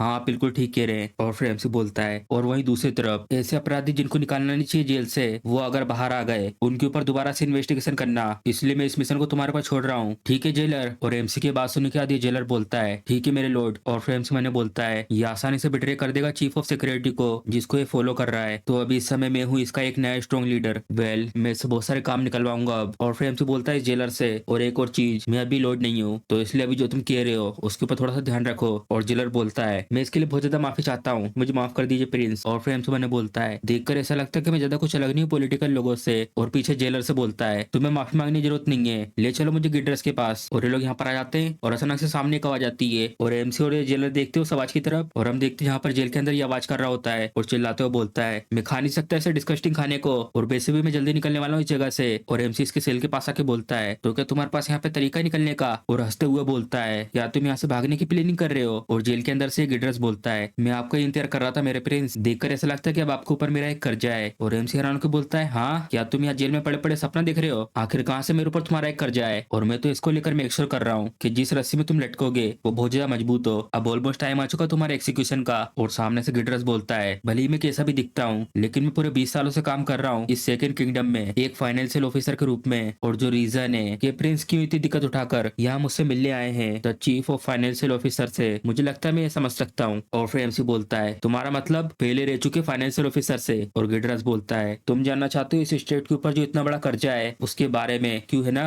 और एमसी मैंने बोलता है ये सुअर इसे अपनी जगह पता नहीं है। और गिड्रस मुस्कुराता हुआ दिख रहा होता है एमसी की तरफ। और फिर एमसी जेलर से बोलता है जेलर। और जेलर बोलता है हाँ, कि यहाँ पर कोई है जो टॉर्चर एक्सपर्ट है? और ये सुनने के बाद जेलर बोलता है हाँ यहाँ पर है, जल्दी जाओ और उसे लेकर आओ। और जेलर बोलता है क्या अभी इस समय? और ये सुनकर एमसी को बहुत ज्यादा गुस्सा आ जाता है और उससे बोलता है क्या तुम्हें देखकर ऐसा लग रहा है कि मैं मजाक कर रहा हूँ? मैं तुमसे कुछ पूछ रहा हूँ, क्या तुम्हें ऐसा लग रहा है कि मैं मजाक कर रहा हूँ? और एमसी को ऐसा देखकर ये भी डर जाता है और एमसी से बोलता है मैं अभी उसे लेकर आता हूँ। और जल्दी से भाग के जाता है यहाँ से। और उसको जाता देखकर एमसी मैंने बोलता है इसको ये लगा कि मुझसे स्मूथ तरीके से बात कर सकता है क्योंकि मैं छोटा हूँ। और यहाँ पर ये जेलर भाग के जा रहा होता है और मन में बोलता है इस इंसान की रियल पावर है सेकंड स्टेट के पीछे। और गिडरस मन में बोलता है डेम इट, ये तो टॉर्चर एक्सपर्ट को बुला रहे हैं, ये तो सच में बहुत ज्यादा बुरा हुआ। और एमसी बोलता है मुझे नहीं लगता कि तुम्हारे जैसा कोई ज्यादा देर तक संभाल पाएगा, लेकिन इस सब में अपना बेस्ट देना। अगर मैं खुश हो गया तुम्हारे ऐसे डटे रहने से तो मैं शायद तुम्हारी फांसी की सजा चेंज करके डायरेक्ट स्लो क्रीपिंग डेथ दे दूं। और ये सुन के ये भी हैरान हो जाता है नहीं ये तो बहुत ज्यादा बुरा हुआ, और जो भी ये सब कह रहा है ये इसको लेकर पूरी तरीके से सीरियस है। और फिर गिडरस एमसी से बोलता है प्रिंस प्लीज मेरी जान बख्श दीजिए, ऐसा मत करिए, मेरे पास बहुत ज्यादा जरूरी इन्फॉर्मेशन हैंगी और एक बहुत ज्यादा बड़ा प्रॉफिट कमाने का मौका। और ये सब सुनने का एमसी मैंने बोलता है ये इंसान तो मेरा टाइम बर्बाद कर रहा है। और एमसी गिडरस से बोलता है चलो तो फिर सुनते हैं आखिर तुम क्या कह रहे हो। और फिर गिडरस बताता है जितना भी कर्जा है यहाँ शेकन स्टेट के ऊपर वो सबका सब एक मर्चेंट है जिसका नाम है गेरेड मिरास, वो सबका सब उसके ऊपर है। और ये सुनने के बाद एमसी बहुत ज्यादा सीरियस हो जाता है। जो गेराड है वो मैनेज करता है कोशरिन फैमिली के सीक्रेट वर्ल्ड को, जो कोशरिन फैमिली उन्हें यूज करा गेराड को जितने भी टैक्स है माइनिंग से आने वाले उन सबको अलग करने को जो जाते थे रॉयल फैमिली के पास। और एमसी बोलता है तो, और एमसी की बात सुनने के बाद ये बोलता है तो अगर हम लोग उसके ऊपर इस सब का इंजाम लगा देते रॉयल फैमिली के इंजाम लगाने से पहले तो इससे जितना भी कर्जा हमारे ऊपर है वो हमें भरना नहीं होगा। और फिर एमसी बोलता है तब क्या होगा अगर उसने कर्जे से रिलेटेड सारे के सारे राइट्स को कम प्राइस पर बेच देता है? तो एग्जाम्पल के रूप में अगर वो बेच देता है कोशरिन फैमिली को तो। और गिडरा से सुन के हैरान हो जाता है अगर ऐसा हो गया तो फिर। और फिर मैंने बोलता है मैंने तो इसके बारे में सोचा ही नहीं था। और इसी के साथ यहाँ पर जेलर आ जाता है टॉर्चर एक्सपर्ट को लेकर और एमसी से बोलता है प्रिंस में लेके आ गया हूँ उसको। और हम देखते हैं इसको ये अपने साथ एक कुल्हाड़ी लेकर आया होता है और एक सफेद कलर का मास्क पहना हुआ होता है। और वो जेलर बताता है एमसी को ये बेस्ट टॉर्चर करने वाला इंसान इस पूरे सेकंड टेरिटरी में। और उसको देखकर तो एमसी बहुत ज्यादा खुश हो जाता है और गिडरस तो हैरान हो जाता है उसको देखकर और चिल्लाते हुए एमसी से बोलता है प्रिंस प्लीज कुछ दया दिखाइए मुझ पे। जो कोशरिन फैमिली उसके पास बहुत सारे काले धन का भंडार है और वो कम से कम 1 मिलियन गोल्ड तक का होगा। और ये सुनने का देखता है एमसी उसकी तरफ और गिडरस एमसी को दिख रहा होता है अपनी चमकती हुई आंखों से। और फिर एमसी अपनी मुंडी पर लट लेता है और एमसी को ऐसा करता देखकर गिडरस भी हैरान हो जाता है। और इसी के साथ जो टॉर्चर एक्सपर्ट है वो आ जाता है इसके सेल के अंदर और इसको ले जा रहा था टॉर्चर करने के लिए। और गिडरस चिल्लाते हुए बोलता है प्लीज जरा रुकिए, मुझे पता है गिराड का सीक्रेट वर्ल्ड कहाँ पर है जिसमें वो रखता है अपने सारे के सारे गोल्ड्स को। और ये सुन के एमसी बोलता है क्या एक सीक्रेट वर्ल्ड? और टॉर्चर इसको जमीन में घुसा के बोलता है चुप हो जाओ। और देख रहा होता है उसे अपनी लाला लाखों से और गिराड बता रहा होता है प्रिंस ये सब कुछ सच है, कोई ऐसा जिसने इतने सालों से फाइनेंशियल ऑफिसर का काम करा है, मैं श्योर हूँ इस सब को लेकर, इसमें कोई डाउट ही नहीं है। और फिर इसके मुंह पे एक लात पड़ती है और एमसी बोलता है बोलो। और हम देखते हैं लात एमसी ने मारी होती है और उससे बोलता है आखिर तुम्हें कैसे पता है सीक्रेट वर्ल्ड की लोकेशन? और गिडरस बोलता है वेल बात ऐसी है कि। और गिडरस के ना बताने से एमसी बोलता है चलो तो फिर हम शुरू करते हैं। और टॉर्चरर बोलता है हाँ ठीक है। और फिर उसकी उंगलियों को पकड़ लेता है चलो सबसे पहले स्टार्ट करते तुम्हारी एक एक उंगलियों को तोड़कर। और ये सुनकर गिडरस बोलता है जो रुको मैं बताऊंगा, सब कुछ बताऊंगा, मैंने पहले उस वोल्ट में से चोरी करने की कोशिश करी थी लेकिन मैं फेल हो गया था। और फिर एमसी बोलता है तुम वहाँ पे खुद नहीं गए थे क्यों है ना? और गिडरस बताता है मैंने सबके लिए एक चोर को पैसे दिए थे उस वोल्ट में से गोल्ड चुराने के लिए। और ये सुनकर एमसी बोलता है इस सब के लिए तुमने एक चोर को रखा,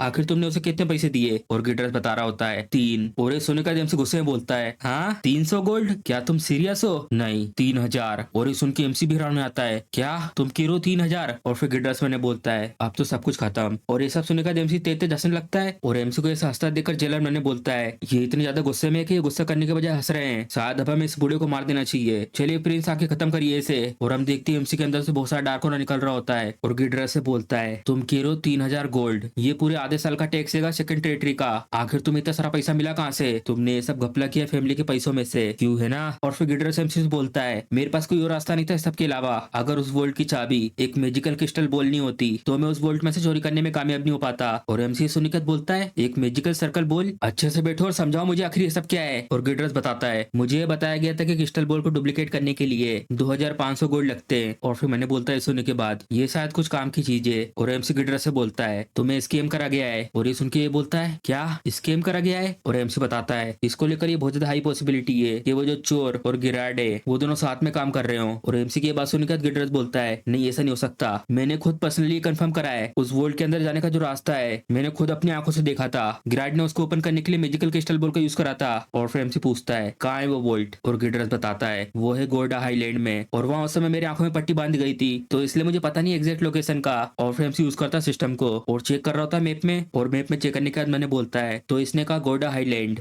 और ये सबके सब देख रहे होते कंफ्यूज होकर एमसी की तरफ। और एमसी बता रहा होता है तो ये हैगा गोल्डा हाईलैंड्स, ये खंडर वाला एरिया। इसको लेकर मेरे पास कोई ज्यादा जानकारी नहीं है, मुझे इसके बारे में और ज्यादा पता करना होगा। अगर मैं ढूंढ लूं किसी ऐसे को जो अच्छे से जानता हो गोल्डा हाईलैंड्स को। और फिर एमसी को याद आती लायला की बात। लायला ने पहले जो बताया था कि यहाँ पर एक स्पेशल फोर्स है जो बनाई गई है ऑर्फन बच्चों से जिनके पास कॉम्बैट स्किल है, और उन्हें दी जाती है बहुत ज्यादा कड़ी ट्रेनिंग गोल्डा हाईलैंड के कैंप्स में। और ये सब याद करने के बाद एमसी भी हैरान हो आता है और यहाँ से जा रहा होता है। जाते वक्त जेलर से बोलता है जेलर, और जेलर बोलता है हाँ प्रिंस चलो जल्दी, हम लोग यहाँ से जा रहे हैं। और वो जेलर रास्ता दिखा रहा होता है एमसी को, और गिडरा जाते हुए देखता है उन लोगों को। क्या चले गए प्रिंस? और पीछे से वो बहुत चिल्ला के बोलता है प्रिंस, और एमसी यहाँ से उसको इग्नोर करके जा रहा होता है बिना उस पर ध्यान दिए। और ये लोग आ जाते हैं उस एरिया से बाहर, और एमसी मैंने बोलता है गिडरस ने चुराया 3000 गोल्ड को, और जहाँ पर जो है जेलर है इसने जरूर उस सुअर से रिश्वत ली होगी। जितना मैं इसके बारे में सोच रहा हूँ मुझे और ज्यादा गुस्सा आते जा रहा है। मैं इस जेलर को ऐसे बिना कुछ करे जाने नहीं दे सकता। और एमसी इससे बोलता है जेलर सुआ, और जेलर बोलता है हाँ ये चीज अब सामने आ चुकी है कि गिडरस ने 3000 गोल्ड चुराए थे, और ऑफ कोर्स तुम्हें इसके बारे में पता नहीं था ना, क्यों? और एमसी की बात सुनने के बाद जेलर बोलता है ऑफ कोर्स मुझे ये पता नहीं था। और फिर जेलर मन में बोलता है ऐसा हो ही नहीं सकता कि इनको पता हो कि मैंने गिडरस से पैसे लिए हैं। और एमसी से मुड़ जाता है और बोलता है मैंने गिडरस के मुंह से सुन लिया था जब तुम वहां से कुछ समय के लिए गए थे। और ये सुन के जेलर हैरान हो जाता है क्या? और एमसी बोलता है मैं बहुत ज्यादा दयालु इंसान हूँ, लेकिन मैं ये सोच रहा हूँ कि मैं कितना कुछ अनदेखा कर सकता हूँ। ये सच में एक बहुत बड़ी दुविधा है। और एमसी की मुंह से ये सुनने के बाद जेलर फटाक से जमीन पे आ जाता है और एमसी से माफी मांग रहा होता है। और फिर गुस्सा करके मैंने बोलता है डैम इट वो सूर कहीं का, जब मैं वहां पे नहीं था उसने मुझे भी फंसा दिया। और एमसी से बोल रहा होता है अब मैं ऐसा आगे कुछ भी नहीं करूंगा, मुझे माफ कर दीजिए। और फिर मुंडू उठा के देख रहा होता है चलो देखते क्या रिएक्शन है। और देखता है सामने वहां पे एमसी नहीं होता, जा चुका होता है इस जगह से। और फिर गुस्सा करते हुए बोलता है चलो जान तो बची गिडरस, अब तुम तो गए, मैं उसे अब दिखाऊंगा कि नरक क्या होता है। और यहाँ पर एमसी कुएं के पास आके छुप के देख रहा होता है उसको। और तभी एमसी के पीछे से एक जन आता है, और पीछे से किसी के आने की बात सुनने के बाद एमसी भी हैरान हो जाता है क्या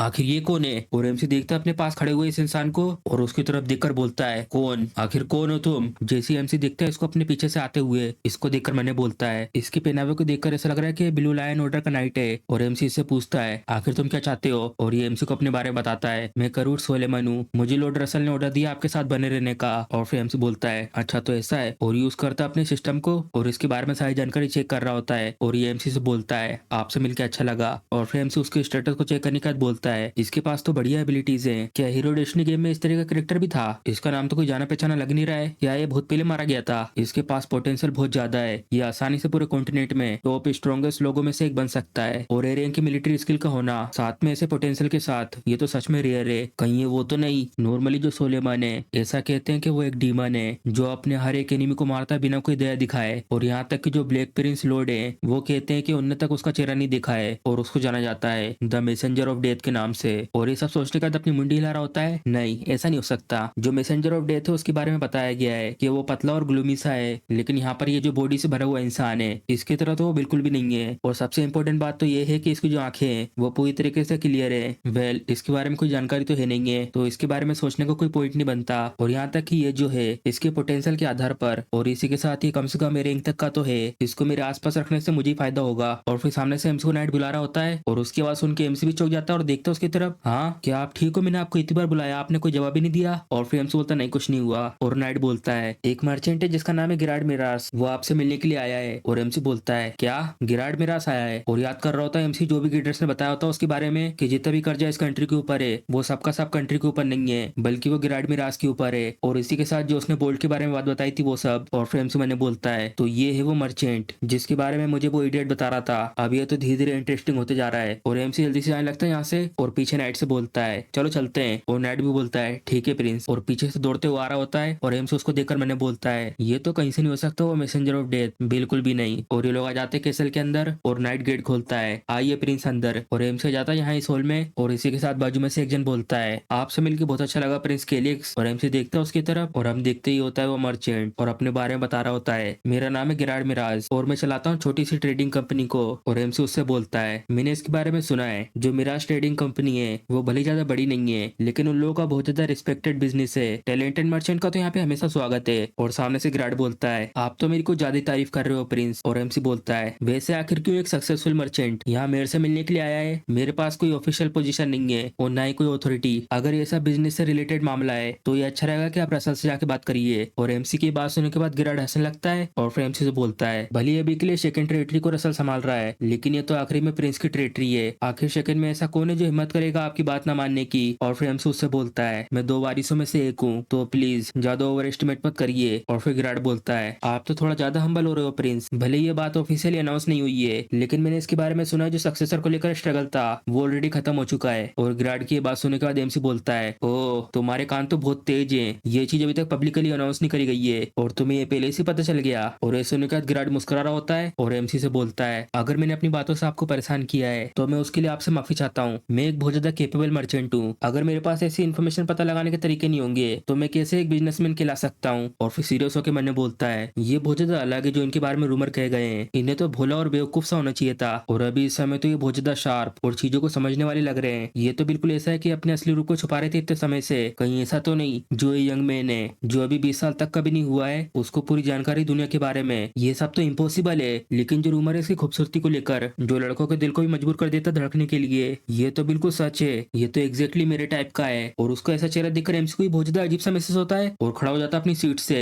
और सामने गिराड से गुस्से में बोलता है, मैं यहाँ पे अपना टाइम बर्बाद करने के लिए नहीं आया हूँ, तुमने मुझसे बात करने के लिए रिक्वेस्ट रखी है, अगर तुम्हारा यहाँ पे कोई बिजनेस नहीं है तो मैं जा रहा हूँ यहाँ से। और गिराड जल्दी से एमसी से माफी मांग रहा होता है, मुझे माफ कर दीजिए। और मैंने बोलता है, अगर ये सब कुछ अभी इस समय खत्म हो गया तो जो मेरा प्लान है वो पूरी तरीके से बर्बाद हो जाएगा, मुझे यहाँ पे इस लड़के को कैसे भी करके रोक रखना होगा। और फिर एमसी से बोलता है, मैं तो बस ये देख के मेस्मराइज हो गया था कि आपका जो चेहरा जितना मैंने सोचा था उससे ज्यादा आकर्षित है। और फिर एमसी उसकी बातें सुनने के बाद मैंने बोलता है, आखिर ये किस तरीके का इंसान है, क्या तो क्रीपी चेहरा था इसका। और दोबारा यहीं पे बैठ जाता है और गिराड से बोलता है, चलो ये बहुत ही छोटी मोटी बात है, आओ पॉइंट की बात पर। और फिर गिराड बोलता है, मैं ये पूछ रहा हूँ कि मैं कैसे मदद कर सकता हूँ प्रिंस की, मैं यहाँ पर आया हूँ इस बारे में बात करने के लिए जो जा चुके लॉर्ड एरल कोरिन थे उनके ऊपर जो ये इतना बड़ा कर्जा है उसके बारे में आपसे बात करने के लिए। और उसकी ये बात सुन के नाइट चौंक जाता है और एमसी को तो कुछ फर्क नहीं पड़ रहा होता, वो तो अपनी नाक में उंगली कर रहा होता है और अपनी नाक साफ करते हुए सामने गिराड से बोलता है, क्या एक इतना बड़ा कर्जा, ये तो मेरे लिए एक लेटेस्ट न्यूज है। इनकेस क्या तुम्हें ये पता नहीं है क्या, जो फाइनेंशियल ऑफिसर है अभी इस समय उसे जेल में रखा गया है, उसके ऊपर ये शक है कि वो एक अपराध में शामिल था। और एमसी अपनी नाक साफ करके फेंक देता सामने को और नाइट एमसी को ऐसा करते देखकर मैंने बोलता है, ये तो कितना ज्यादा गंदा है। और गिराड मैंने बोलता है, मुझे पता था कि ये सब होगा लेकिन ये चीज मेरे पे काम नहीं करेगी। और सामने एमसी से बोलता है, अब पूरे के पूरे 5 साल हो चुके हैं तो मुझे ऐसा लगता है कि आपको इसके बारे में पता हो गया होगा। और फिर मुस्कुराते हुए मैंने बोलता है, आखिरकार वो मौका आ चुका जिसका मुझे इंतजार था, अपनी आंखों से डिस्पेयर को देखना इस ब्यूटीफुल लड़के के चेहरे पर। जब इसे पता चलेगा कि इसके ऊपर कितना बड़ा कर्जा है, इसको इसे निराश देखकर मेरे को तो मेरी पूरी जिंदगी भर की खुशी मिल जाएगी। और सामने एमसी से बोलता है, कॉन्ट्रैक्ट के अनुसार जैसे 3 साल हो जाएंगे लोन लेने के बाद, फिर इसको चुकाने के लिए जो पैसे हैं और इसी के साथ जो इसका ब्याज है उसकी डिमांड करी जाएगी किसी भी टाइम पर। और ये बोलने का गिराड मैंने बोलता है, मैं कैसे भी करके इसको ये दिखा नहीं सकता अपने चेहरे पर ये खुशी। और सामने एमसी से बोलता है, लेकिन दुर्भाग्य से मुझे ये कहना पड़ रहा है इस सबका जो टाइम है वो बहुत पहले निकल चुका है, अब तो मैं ये कैसे भी करके जमा करना है पूरा का पूरा टोटल अमाउंट 60,000 गोल्ड का। और इतना सारा अमाउंट सुन के नाइट हैरान हो जाता है, क्या 60,000 गोल्ड। और हम देखते हैं एमसी को तो कुछ फर्क नहीं पड़ता और मैंने बोलता है, कैरूट तो बहुत ज्यादा रिएक्ट कर रहा है इसको लेकर। और ये अमाउंट सुनने के बाद एमसी बोलता है, अच्छा तो ऐसा है। और गिराड एमसी को ऐसा देखकर मैंने बोलता है, ये तो बहुत ही ज्यादा ट्राई कर रहा है। ये सब सुनने के बाद भी अपने आप को शांत रखने का। और गिराड देख रहा होता है एमसी की तरफ उसका रिएक्शन लेने के लिए। एमसी तो यहाँ पे आराम से बैठा हुआ होता है और उसे कुछ फर्क नहीं पड़ता गिराड के ये सब कहने से। और इतना सारा कर्जा सुनने के बाद ये बाजू में से नाइट बोलता है, क्या जो एक कर्जा है क्या आप थोड़ा सा आगे बढ़ा सकते हो इस कर्जे की डेट को। और नाइट की ये बात सुनने के बाद ये भी दिख रहा होता है हैरानी से उसकी तरफ, आखिर बढ़ाने से फर्क क्या पड़ेगा, लोग चुकाएंगे कैसे। और इस सब के बाद ये लोग शांत होकर बैठे हुए होते हैं। और फिर गिराड अपनी चिन के साथ छोड़ के बोलता है, मुझे माफ करना लेकिन जब से एरिल कोरिन गुजरे हैं तभी से इस टेरिटरी के जो वर्दीनेस है वो बहुत ज्यादा कम हो चुकी है। हम लोग चाहते तो थे कि 1 साल बढ़ा दें लेकिन हम लोग इंतजार कर रहे थे एक अच्छे फेद का।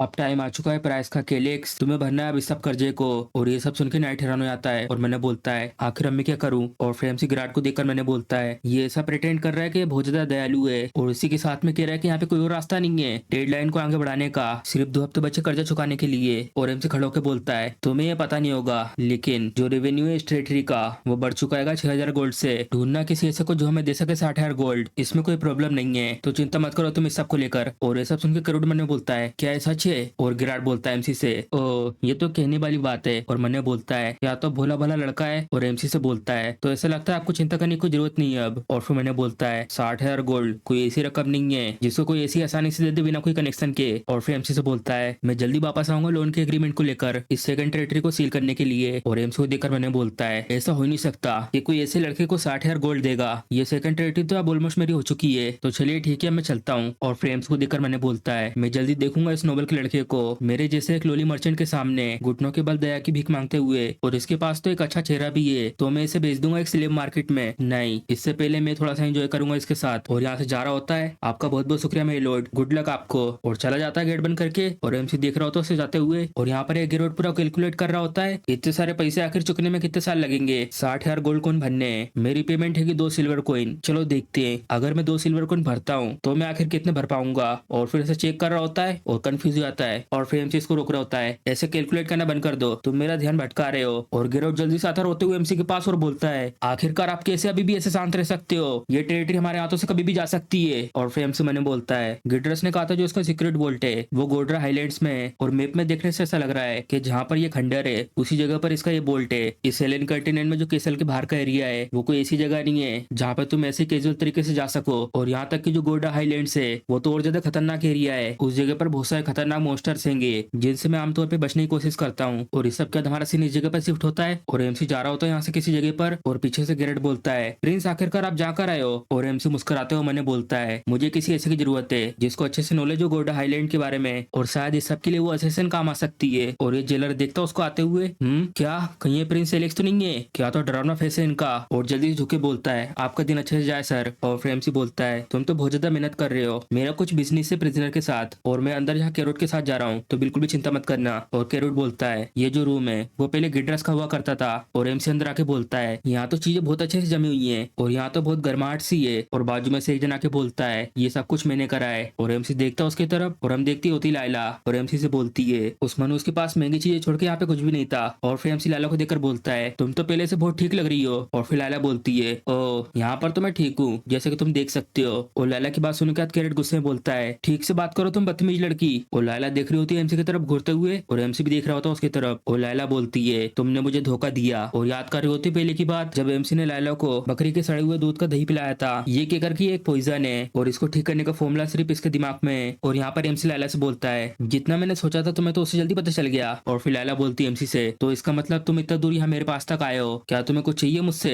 लेकिन अब मैं क्या करूँ, अब मेरा कोई इरादा नहीं तुम्हारे ऑर्डर को फॉलो करने का, लेकिन अगर हम लोग साथ में शेयर करें कुछ इंटेंस मोमेंट को तो मैं शायद सोच सकती हूँ तुम्हारी बात मानने के बारे में। और ऑफ कोर्स तुम्हें बहुत अच्छे से करना होगा। और लाला की बात सुनकर पीछे से कैरेट बहुत ज्यादा गुस्से में जाता है और बोलता है, तुम बदतमीज लड़की। और एमसी उसको रोक रहा होता है, रुक जाओ, मैं यहाँ पर आया हूँ तुम्हें सर्वाइव करने का एक मौका देने के लिए लाइला। और फिर लाइला बोलती है, आखिर तुम्हारा इस सबसे क्या मतलब है? और फिर एमसी बताता है, अगर मैं भले ही तुम्हें यहाँ से इस समय जाने दूं, लेकिन जिस समय तुम इस जगह से निकलोगी उसके बाद तुम मारी जा सकती हो। और ये सुनकर लाइला भी हैरान हो जाती है। और फिर एमसी अपनी चेन के साथ छोड़ के बोलता है, तुम्हें इसके बारे में पता है ना कि जो सेकंड फैमिली है उसकी अब बहुत बड़ी दुश्मनी हो चुकी है कोस्टन फैमिली के साथ, क्यों? और फिर लाइला बोलती है, हाँ क्योंकि तुमने बना दिया उनकी लड़की को एक बहुत ज्यादा खतरनाक विलनेस और उनके ग्रैंड चाइल्ड के माना होल को भी बंद कर दिया है, तो ये तो बिल्कुल भी सरप्राइज नहीं है कि वो दुश्मनी न करें। और फिर एमसी बोलता है, और उस सबके बीच में जो की विटनेस थी वो तुम थी, जिसकी वजह से ये सब कुछ पॉसिबल हुआ है, क्या तुम अभी भी नहीं समझी? और फिर समझने के बाद ये भी हैरान हो जाती है, हाँ जो कोस्टन फैमिली है वो जरूर मुझे मार के रहेगी, क्या आपको मुझे बचाना नहीं चाहिए? और सिर्फ तुम मुझे बचा सकते हो इस सबसे, मेरी गवाही से मुझको मुकरा कर सिर्फ यही करने से मेरा नाम क्लियर हो सकता है। और फिर एमसी बोलता है, अगर भले तुम ये सब कर लो लेकिन जो माना होल सील किया गया है ग्रम्बिन का उसको वापस नहीं लाया जा सकता। और जो कोस्टन फैमिली वो प्लॉटिंग कर रही है सेकंड फैमिली को जो टेरिटरी है उसको पूरी तरीके से बर्बाद करने की।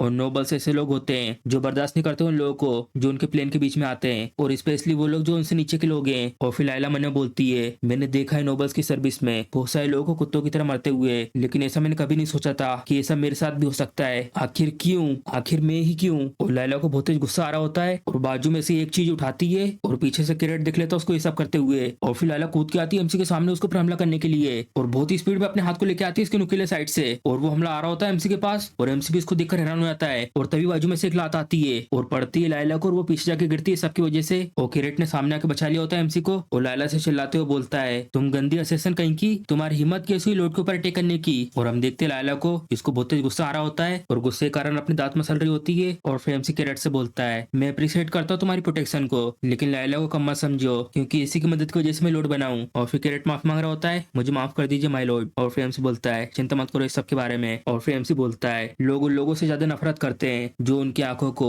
सच्चाई की ओर खोलते हैं, ना कि उन लोगों को जिन लोगों ने उन्हें डिस्पेयर में धकेला है। तो तुम्हें क्या लगता है ऐसा क्यों है? वो इसलिए क्योंकि इससे सब कुछ आसान हो जाता है, चाहे वो कोई भी इंसान क्यों ना हो। अपनी मन की बात कहने से बेहतर महसूस होता है। लेकिन अगर अभी इस समय की बात करें, ये देखना कि तुम कितनी ज्यादा कोशिश कर रही हो सर्वाइव करने के लिए, तुम्हें देखकर ऐसा नहीं लगता कि तुम इस टाइप की होंगी जो आसानी से गिव अप कर दे। और फिर लाइला बोलती है, ऑफ कोर्स बिल्कुल भी नहीं, मैं नहीं मरूंगी चाहे कुछ भी हो जाए, मैं मरना अफोर्ड नहीं कर सकती। और एमसी मुस्कुराता उसकी बात सुनने के बाद और फिर लाइला से बोलता मुस्कुराते हुए, ठीक है इतना काफी होगा तुम्हें यूजफुल बनाने के लिए। और लाइला भी हैरान होती है एमसी की बात सुन के, हाँ। और एमसी बताता है, अगर तुम मदद करती हो मेरे काम में तो मैं तुम्हें प्रोटेक्ट करूंगा उन सब लोगों से जो भी तुम्हारे पीछे हैं, और अगर तुम्हारी कोई फैमिली है तो मैं उस सबका भी ध्यान रखूंगा और और ये सुन के लैला चौंक जाती है और एमसी को चिल्लाते हुए बोलती है, मेरी फैमिली का इस सब से कुछ लेना देना नहीं है। क्या तुम प्लानिंग कर रहे हो उन सबको हॉस्टेज बनाकर मुझे धमकाने की? मुझसे खिलवाड़ करना बंद करो। और लैला की बात सुनने के बाद एमसी जोर जोर से हंसने लगता है और लैला से बोलता है, हे कोई गलत आइडिया मत निकाल लेना इस सबका, मुझे कुछ फर्क नहीं पड़ता अगर तुम मर भी जाती हो तो तुम्हारे जैसे असेसिन यहाँ पे बहुत सारे हैं। और फिर लैला मैंने बोलती है एमसी की बात सुनने के बाद, हाँ ये सच है,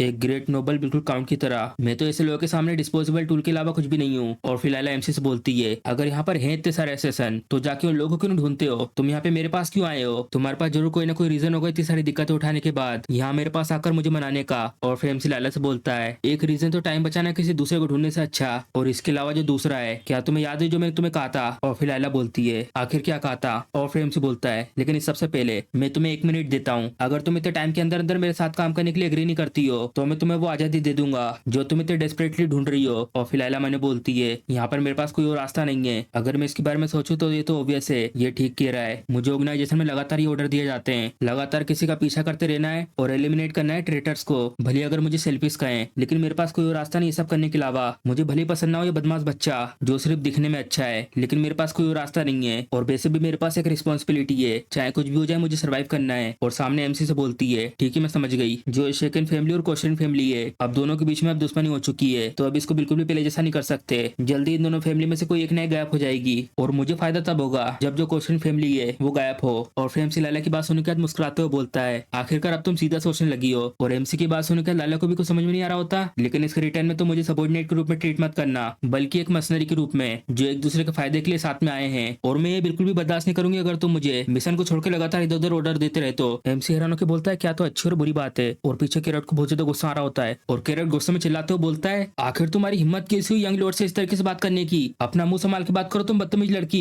और फिर लायला बोलती है, शांत आओ, ठीक है अब मैं अच्छे से बात करूंगी अपने एम्प्लॉयर से, और वैसे भी ये लोग मेरे स्पॉन्सर है, और या तो तुम प्लानिंग तो नहीं कर रहे अपने नए अलाय के ऊपर हमला करने की? क्यों? मुझे लगा कि तुम वैल्यू करते हो चिवलरी की। और कैरेट को गुस्सा आ रहा था लाला की बात सुनने के बाद, अलाय आखिर किस तरीके का अलाय, आखिर कौन है तुम्हारा अलाय? और गुस्से में देख रहे होते एक दूसरे की तरफ। और फिर एमसी बोलता है, तुमने एक चीज कही थी कुछ दिन पहले, क्यों है ना? और एमसी की बात सुनने के बाद दोनों को दोनों कंफ्यूज होकर देखते हैं एमसी की तरफ, और एमसी बता रहा होता है, एक कैंप साइट जहाँ पे क्वेश्चन फैमिली के शेडो ट्रूप को ट्रेनिंग दी जाती है, और वो जगह गोल्डा हाईलैंड्स में, क्यों है ना? और एमसी की बात सुनने के बाद लाला को याद आती पहले की बात जो उसने बताया था इस सब के बारे में। और फिर याद आने के बाद एमसी से बोलती है, हाँ तो इसके बारे में क्या? और फिर एमसी कैरोट से जल्दी से बोलता है, कैरोट। और कैरोट भी देखता है एमसी की तरफ, जल्दी जाओ और मैप लेकर आओ, और एक ऐसा मैप लेकर आना जिसमें पूरा का पूरा किंगडम और क्वेश्चन टेरिटरी के आसपास का जितना भी एरिया है सारे के सारे डिटेल उसमें अच्छे से होना चाहिए। और एमसी मैंने बोलता है, जो सिस्टम का मैप है उसे सिर्फ मैं ही देख सकता हूँ, तो इसलिए मेरे को इन सबको दिखाने के लिए यहाँ के मैप की जरूरत है। और एमसी की बात सुनने के बाद कैरोट बोलता है, हाँ यहाँ पर एक बहुत बड़ा मैप है मिलिट्री काउंसिल रूम में। और ये सुनने के बाद एमसी बोलता है, चलो तो फिर चलते उस जगह पर। और कैरेट खुश होकर बोलता है, ठीक है मेरे लॉर्ड चलिए। और पीछे लायला लोगों को ऐसा देखकर मैंने बोलती है, यहाँ तो आसपास कितनी सारी यूजलेस एनर्जी है। और कैरेट बाहर का गेट खोलता है और बोलता है, आइए मेरे लॉर्ड, सबसे पहले आप। और कैरेट देखता है एमसी की तरफ, मेरे लॉर्ड आखिर आप पीछे क्यों हो, जल्दी आइए। और एमसी कैरेट से बोलता है, नहीं तुम जाओ सबसे पहले। और कैरेट बोलता है, क्या आपको वहाँ पे जाने का रास्ता नहीं पता? और एमसी बोलता है, नहीं तुम जाओ सबसे पहले, मेरे को वहाँ का रास्ता पता है, लेकिन नाइट को तो अपने लॉर्ड को फॉलो करना होता है ना। और एमसी उसकी बात सुनने के बाद बोलता है, मैंने कहा ना जाओ, बस तुम जाओ सबसे पहले जल्दी से। और लाला भी हैरानी से देख रही तो उन लोगों को ऐसा करते हुए। और उस सब के बाद हम देखते केसल के बाहर का सीन, यहाँ पर ये लोग आ जाते हैं और देख रहे होते हैं आसपास। और एमसी तो यहाँ आसपास देखकर बहुत ज्यादा खुश हो जाता है। और कैरेट बता रहा होता है, यहाँ इस जगह पर रहेंगे हाईएस्ट लेवल के मिलिट्री सीक्रेट पूरे एलियन कंटिनेंट के। और एमसी इस मैप के पास आकर ढूंढ रहा होता है गोल्डा आइलैंड्स कहाँ पर रहेगा। हाँ ढूंढ लिया, ये रहा। तुम्हें इस जगह के बारे में कितना पता है? और कैरेट बता रहा होता है, ये एक जाना माना एरिया है, और ये एक ऐसी जगह जहाँ पे विस्काउंट कोस्टन फैमिली और बेरोन फैमिली के बीच लड़ाई चल रही है यहाँ के टेरिटरी के इशू को लेकर। यहाँ पर एक बहुत ज्यादा हाई क्वालिटी की कॉपर माइन है, लेकिन मैंने सुना है कि यहाँ का जो डेवलपमेंट है वो रुक चुका है उन लोगों के आपस में लड़ाई की वजह से। और इसी के साथ एमसी अपने सिस्टम में भी चेक कर रहा होता है और बोलता है, जो बेरोन फैमिली है वो हमारे साइड में है ना? क्यों? और कैरोट बताता है, हाँ वो हमारे साइड में है। और एमसी इस मैप को देखकर बोलता है, वैसे क्या जो ये मैप है पूरी तरीके से एक्यूरेट है या नहीं है? आखिर कितना लंबा समय हो गया जब से ये मैप यहाँ पे सर्वाइव कर रहा है? और कैरोट बोलता है, मैं माफी चाहता हूँ लेकिन मुझे नहीं पता कि यहाँ पर ये कितने लंबे समय से है। और लाइला बोलती है, ऐसा लगता है थोड़ा सा पुराना मैप है, लेकिन इसमें कुछ ज्यादा बड़ी गलतियां नहीं होंगी, और मुझे ऐसा लगता है कि सब कुछ ठीक हो जाएगा अगर हम लोग ये नए समय की चीजें इस मैप के ऊपर अपडेट कर देते हैं तो। और फिर इसी के साथ मन्ना बोलती है, तो इस सब के लिए तुम मेरे पास आए थे। और लाइला की बात सुनकर एमसी बोलता है, क्या तुम सिर्फ ये मैप देखकर हमें वहाँ पे ले जा सकती हो? और लाइला बोलती है, ऑफ कोर्स मुझे पता है ये एरिया बहुत अच्छे से, मैं खेलती हुई आई हूँ इस जगह से जब से मैं छोटी थी, तो आखिर क्या ऐसी चीज है जो तुम्हें गोल्डन आइलैंड से चाहिए? और एमसी बताता है, यहाँ पर एक बहुत ज्यादा पुराना खंडर है जिसको मुझे एक्सप्लोर करना है। और एमसी की बात सुनकर लाइला बोलती है, एक पुराना खंडर? ऐसा तो कुछ वहाँ पे होना नहीं चाहिए था, और फिर एमसी सोचते हुए बोलता है जब मैं छोटा था, और पीछे मुड़ के बोलता है कि हमेशा बड़े लोग ये नहीं कहते कि इस जगह पे जाना मना है। और एमसी की बात सुन के लाला भी हैरान होकर देखती है एमसी की तरफ, और लाला सोच रही होती है कोई ऐसी जगह जहाँ पे बड़े लोग कह रहे हो कि जहाँ पे जाना मना है, हाँ ये एग्जिस्ट करती थी। और फिर एमसी बोलता है क्या तुम्हें पता है कि क्वेश्चन फैमिली ने कब से अपने सीक्रेट यूनिट को ट्रेनिंग देना स्टार्ट करा था? और लाला एमसी की बात सुन के बोलती है मुझे नहीं पता कि तुम्हारे इस क्वेश्चन से क्या मतलब है, तो जबकि मैं छठवें टर्म की ग्रेजुएट हूँ और उस जगह पर तैनात हूँ 5 साल से, तो इस सबको मिलाकर मुझे ऐसा लगता है करीब करीब 15 साल के आसपास का टाइम रहा होगा। और फिर एमसी बोलता है तो आखिर कब स्टार्ट हुई थी क्वेश्चन फैमिली और बेरोन फैमिली के बीच में टेरिटरी को लेकर लड़ाई? और कैरेट बताता है इसका भी बिल्कुल सेम टाइम था, 15 साल के आसपास का। और फिर लाला कैरेट को उंगली करके बोलती है हे क्या तुमने कुछ फिगर आउट कर लिया? और कैरेट बोलता है नहीं मैं तो कुछ समझ भी नहीं पा रहा हूँ। और फिर लाला अपना अजीब सा चेहरा बना के बोलती है अच्छा तो ऐसी बात है। और लाला को इसे देखकर कैरेट को गुस्सा आ जाता है और दोनों को दोनों आपस में लड़ाई करने लगते हैं। आखिर किस तरीके का एटीट्यूड है तुम्हारा, तुम मुझे चिढ़ा रही हो? और लाला बोलती है मैं ऐसा कुछ भी नहीं कर रही हूँ, आखिर तुम ये सब क्या बोल रहे हो, किस तरीके का एटीट्यूड, हर समय ऐसे लड़ाई करते रहना, आखिर तुम अपने आप को समझते क्या हो? और फिर एमसी बोलता है आर्मी को ट्रेनिंग देने के लिए बहुत सारे अमाउंट में पैसा लगता है और ये बहुत ज्यादा मुश्किल है, और वो भी बढ़ा लेना अपनी आर्मी को इतनी अचानक से, ये सब कुछ तभी हो सकता है जब इस सबका कोई खास रीजन हो। और लाला बोलती है तो आखिर तुम्हारा इस सबको लेकर पॉइंट क्या है? और कैरेट बोलता है इसका मतलब उन लोगों के पास कहीं ना कहीं से बहुत सारा पैसा आ चुका है, तुम इडियट। और लाला बोलती है मैंने तुमसे नहीं पूछा है। और फिर एमसी बोलता है जैसा कि कैरोट ने कहा जो क्वेश्चन फैमिली उन लोगों को कहीं ना कहीं से बहुत सारा पैसा मिल चुका है और वो भी उसी टाइम के आसपास, और वो लोग सबको यूज कर रहे हैं अपने सोल्जरों को सीक्रेट तरीके से ट्रेनिंग देने के लिए, और इस सब के बाद वो लोग शायद उन सबको अलग अलग मिशन के लिए भेज देंगे बिल्कुल तुम्हारे जैसे लायला। और लायला भी हैरान होकर बोलती है मेरे जैसे? और फिर बाजू में से कैरेट बोलता है मैं तो ये सोच रहा हूँ कि आखिर वो किस तरीके के सीक्रेट ऑपरेशन होंगे। और उसकी बात सुन के लायला को गुस्सा आ रहा होता है तो आखिर एग्जैक्टली क्या है मनी का सोर्स, और आखिर ये कैसे जुड़ा हुआ है उस खंडर से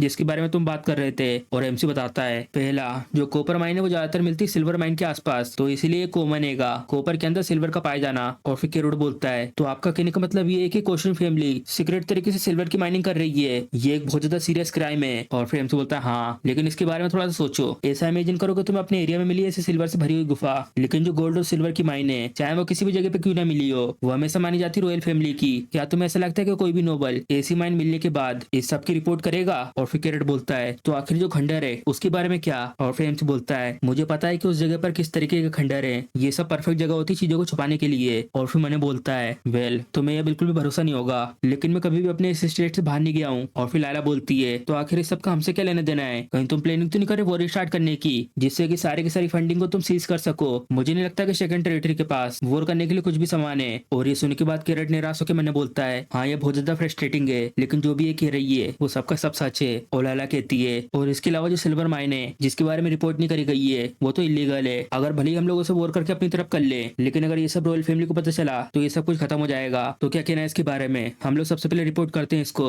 और फिर एमसी बोलता है ये सब करने से हमें कुछ नहीं मिलेगा, हमारी जो टेरिटरी हैगी वो बैंकक्रप्ट होने के कगार पर है, हमें जरूरत है बहुत सारे पैसों की। और फिर लाला कहती है तो आखिर तुम्हारा क्या सजेशन है? और एमसी बताता है जितने भी पैसे को वहाँ पे जमा किया गया है वो सबका सब उस जगह पर होगा अभी इस समय। और एमसी के बाद सुन के लायला और कैरेट भी कंफ्यूज हो जाते हैं, उनको समझ में नहीं आ रहा होता आखिर एमसी क्या कह रहा है। और फिर एमसी बताता है वो ऐसे पैसे जिसको इलीगल तरीके से कमाया गया है, अगर वो चोरी हो जाते तो वो लोग हमारे पर केस नहीं कर सकते। और एमसी की बात सुन के कैरेट बोलता है अच्छा तो ऐसा है। और हम देखते हैं उसी दिन की रात का सीन, यहाँ से एमसी जाने की तैयारी कर रहा होता है और पीछे से रसल बोलते हैं मेरे लॉर्ड क्या है सच में ठीक रहेगा, सब चीज का भरोसा करना है यंग मैन के ऊपर जिसके पास ज्यादा एक्सपीरियंस नहीं है, जो गोडा हाईलैंड है वो कोई ऐसी जगह नहीं जिसको कम समझा जाए, वहाँ पे हर चीज बिल्कुल प्रॉपर तरीके से करनी पड़ती है, हर चीज का एक मौका होता है, खतरे की ओर भागना और जल्दबाजी में काम करना ये सब केवल समस्याओं को ही जन्म देता है, आपको इस सब को लेकर एक और बार सोच लेना चाहिए। और फिर एमसी मैंने बोलता है आप तो बिल्कुल एक बूढ़े आदमी की तरह बोल रहे हो जो अपने पोते की चिंता कर रहा है। और एमसी बोलता है रसल से ये सब कुछ बहुत ज्यादा आसान हो जाता अगर आप भी हमारे साथ चलते तो, लेकिन कैरोट के जैसे यंग टैलेंट का भी ग्रो करना इंपॉर्टेंट है जिससे कि हम लोग अपने गोल की तरफ जल्दी जल्दी बढ़ सके। और एमसी के बात सुनकर कैरोट खुश होकर बोलता है माय लॉर्ड। और एमसी बोलता है रसल से और वैसे भी अभी जो इस तरीके के हालात है इस जगह के, इसीलिए हम दोनों का एक साथ जाना इस टेरिटरी से बाहर ये बहुत ज्यादा रिस्की है और यहाँ आसपास में जितने भी खतरे हैं वो बहुत बड़े हैं। और एमसी की बात सुनकर रसल बोलता है अच्छा तो ऐसा है, मैंने सबको लेकर बहुत कम सोचा था, प्लीज लॉर्ड सेफ रहिएगा। और कैरेट को चिल्ला के बोलते हैं सर्व करना यंग मास्टर को बहुत अच्छे से, अगर तुमने जरा सी भी खरोच आने दिन के शरीर में, तुम समझ रहे हो ना। और फिर कैरोट बोलता है चिंता मत करिए सब कुछ मुझ पर छोड़ दीजिए। और रसल मारते कैरोट के सर पे मुक्का सीरियस तरीके से कहो ये सब। और फिर कैरोट बोलता है मुझे माफ कर दीजिए सब के लिए। और फिर रसल बोलते हैं सबके सब यंग मास्टर के शरीर में जो पहले का घाव है वो अभी पूरी तरीके से हील नहीं हुआ है, ये सब होने के बावजूद भी ये तब भी अपनी टेरिटरी के खातिर जा रहे हैं डेंजरस जगह पर, तो इसीलिए मेक श्योर करना कि ईमानदारी से फॉलो करो, ठीक है समझ गए तुम सबके सब। और फिर सबके सब सैल्यूट करके यस करते हैं और एमसी देखता सामने की तरफ और मने बोलता है वेल कोई भी ऐसा सोल्जर नहीं चाहता कि उनका लोड बहुत ज्यादा वीक हो और यहाँ तक कि उन्हें मरने की भी कोशिश करी हो। इनकी लॉयल्टी को मेरी तरफ बढ़ाना इस पूरी जर्नी में ये भी मेरा एक काम है। और हम देखते हैं यहाँ पे जो ओडी में खड़ा था वो लायला होती है और हमारा सीन शिफ्ट होता है यहाँ पे इस कुएं में। यहाँ पर कैरोट सीढ़ी डालता है इस कुएं के अंदर और लालटेन लेकर नीचे की तरफ आ रहा होता है और इसी के ऊपर से एमसी आ रहा होता है और कैरोट एमसी से बोलता है प्लीज संभल के आइएगा लोड। और ये लोग आ जाते हैं कुएं के सब नीचे और कैरोट सामने की तरफ देखकर बोलता है अब यहाँ से पूरा का पूरा रास्ता एक अंडरग्राउंड है जहाँ से पानी जाता है केसल के बाहर और इसकी दूरी सच में बहुत ज्यादा है। और एमसी आ जाता है और बोलता है चलो अब चलते हैं और कैरोट भी बोलता है ठीक है। और यहाँ पे ये लोग आगे जा रहे होते हैं और एमसी के साथ जितने भी सोल्जर आए थे वो सबके सब जा रहे होते हैं इस रास्ते से लाइटें लेकर। और यहाँ इस सबके पीछे से लायला आ रही होती उड़ी में और कैरेट सामने की तरफ देखकर बोलता है ये रहा वो हम आ गए इस जगह पर। और एमसी तो यहाँ आते आते बहुत ज्यादा थक जाता है वो लंबी लंबी सांसें ले रहा होता है और यहाँ पर कैरोट रास्ता खोल रहा होता है बाहर जाने का। और एमसी उसको देखकर मैंने बोलता है ये अच्छा है कि तुमने नोटिस कर लिया था नहीं तो हम लोग इसको छोड़ के आगे निकल जाते। और कैरेट एमसी की तरफ अपना हाथ करके बोलता है यंग मास्टर लीजिए मेरे हाथ को पकड़िए। और एमसी पकड़ता है कैरोट का हाथ और एमसी निकलता है उस जगह से बाहर। और हम देखते हैं रास्ता बाहर एक घर के अंदर खुला होता है और एमसी इसके अंदर से झांक के देख रहा होता है आखिरी जगह कौन सी है कहाँ पर है हम लोग। और कैरेट बताता है जगह के बारे में ये एक पानी को सप्लाई करने वाली जगह है जिसको बहुत पहले छोड़ दिया गया है आइए लौट इस जगह पर। और एमसी यहाँ बाहर आके देखता है ओ आखिरकार हम लोग फाइनली यहाँ पर आ चुके हैं आइए माई लॉर्ड बैठिए आके कैरेज पर। और एमसी कैरेट से बोलता है यहाँ पे मुझे माई लॉर्ड कहना बंद करो क्या तुम यहाँ पे सब लोगों को अनाउंस करना चाहते हो कि मैं दूसरी कंट्री का एक लॉर्ड हूँ अब से मुझे यहाँ पे यंग मास्टर कहना। और कैरेट बोलता है ठीक है मैं समझ गया। और यहाँ आसपास देखकर एमसी मने बोलता है एक मर्चेंट के कपड़े पहनने के बाद तो अजीब सा लग रहा है और यहाँ तक कि ये तो पूरी तरीके से अननेचुरल है तुम्हें दिखने में कम से कम ऐसा लगना चाहिए जिससे कि तुम सामने वाले को बेवकूफ बना सको। और एमसी बुलाता है कैरोट को और कैरोट बोलता है हाँ मेरे लॉर्ड नहीं मेरा मतलब यंग मास्टर। और एमसी कहता है कैरोट से तुमने वो सब तैयारी कर ली ना जो सब मैंने तुमको करने को कहा था। और फिर कैरोट बोलता है हाँ लेकिन क्या मुझे सच में इसको पहनना पड़ेगा इसमें से तो बहुत ज्यादा बदबू आ रही है अगर तुम ये नहीं पहनना चाहते तो जाके तुम कूली के कपड़े पहन लो। और इसी के साथ मैं भी दूसरा रोल निभा लूंगा लायला के साथ एक नई शादी का। और सुन के कैरोट बोलता है नहीं मैं ये करने को तैयार हूँ मैं कैसे लॉर्ड को रहने दे सकता हूँ एक असिस्टेंट लड़की के साथ। और उसकी बात सुनने के बाद आसपास में जितने भी लोग होते हैं सब उसकी तरफ देख रहे होते हैं और एमसी को बहुत ही गुस्सा आता है और मैंने बोलता है ये लड़का ऐसे बेफालतू की चीज यहाँ पे क्यों कह रहेगा। और कैरेट भी यहाँ से गुस्से में जा रहा होता है और मैंने बोलता है ऐसा तो बिल्कुल नहीं है कि मैंने झूठ बोला है। और अपना हाथ आगे बढ़ा के बोलता है तो क्या चले हम यंग लेडी। और सबके सब देख रहे हो तो उसकी तरफ और लायला उसके हाथ को झटका के बोलती है आखिर कौन लेडी मैं ठीक हूँ तुम जा सकते हो यहाँ से तुम यहाँ पे मेरे रास्ते में आ रहे हो। और एमसी उसको ऐसे देखकर मैंने बोलता है क्या ये सब क्या हुआ आखिर ये किस तरीके का इंटरेक्शन था सबॉर्डिनेट के बीच में। अगर कैरेक्टर एक साथ मिलकर काम करें तो वो लोग एक दूसरे के साथ तालमेल को क्रिएट कर सकते हैं लेकिन अगर ऐसा नहीं होता है तो वो दोनों एक दूसरे को ग्रुप बनाकर तैयार हो जाते हैं लड़ाई करने के लिए। और इसी के साथ उनमें से एक मारा जाएगा और उसी के साथ उनका लोड भी। शायद जो हीरो डेस्टिनी है वो बस एक प्रोग्राम ही है ये शायद गॉड के द्वारा बनाई गई कोई चीज है जो रियल वर्ल्ड की एक मिरर कॉपी है। तो इसी के साथ हमारा एपिसोड खत्म हो जाता है। अगर आपको वीडियो पसंद आई है तो वीडियो को लाइक चैनल को सब्सक्राइब करना मत भूलिएगा। चल मिलते हैं एपिसोड में।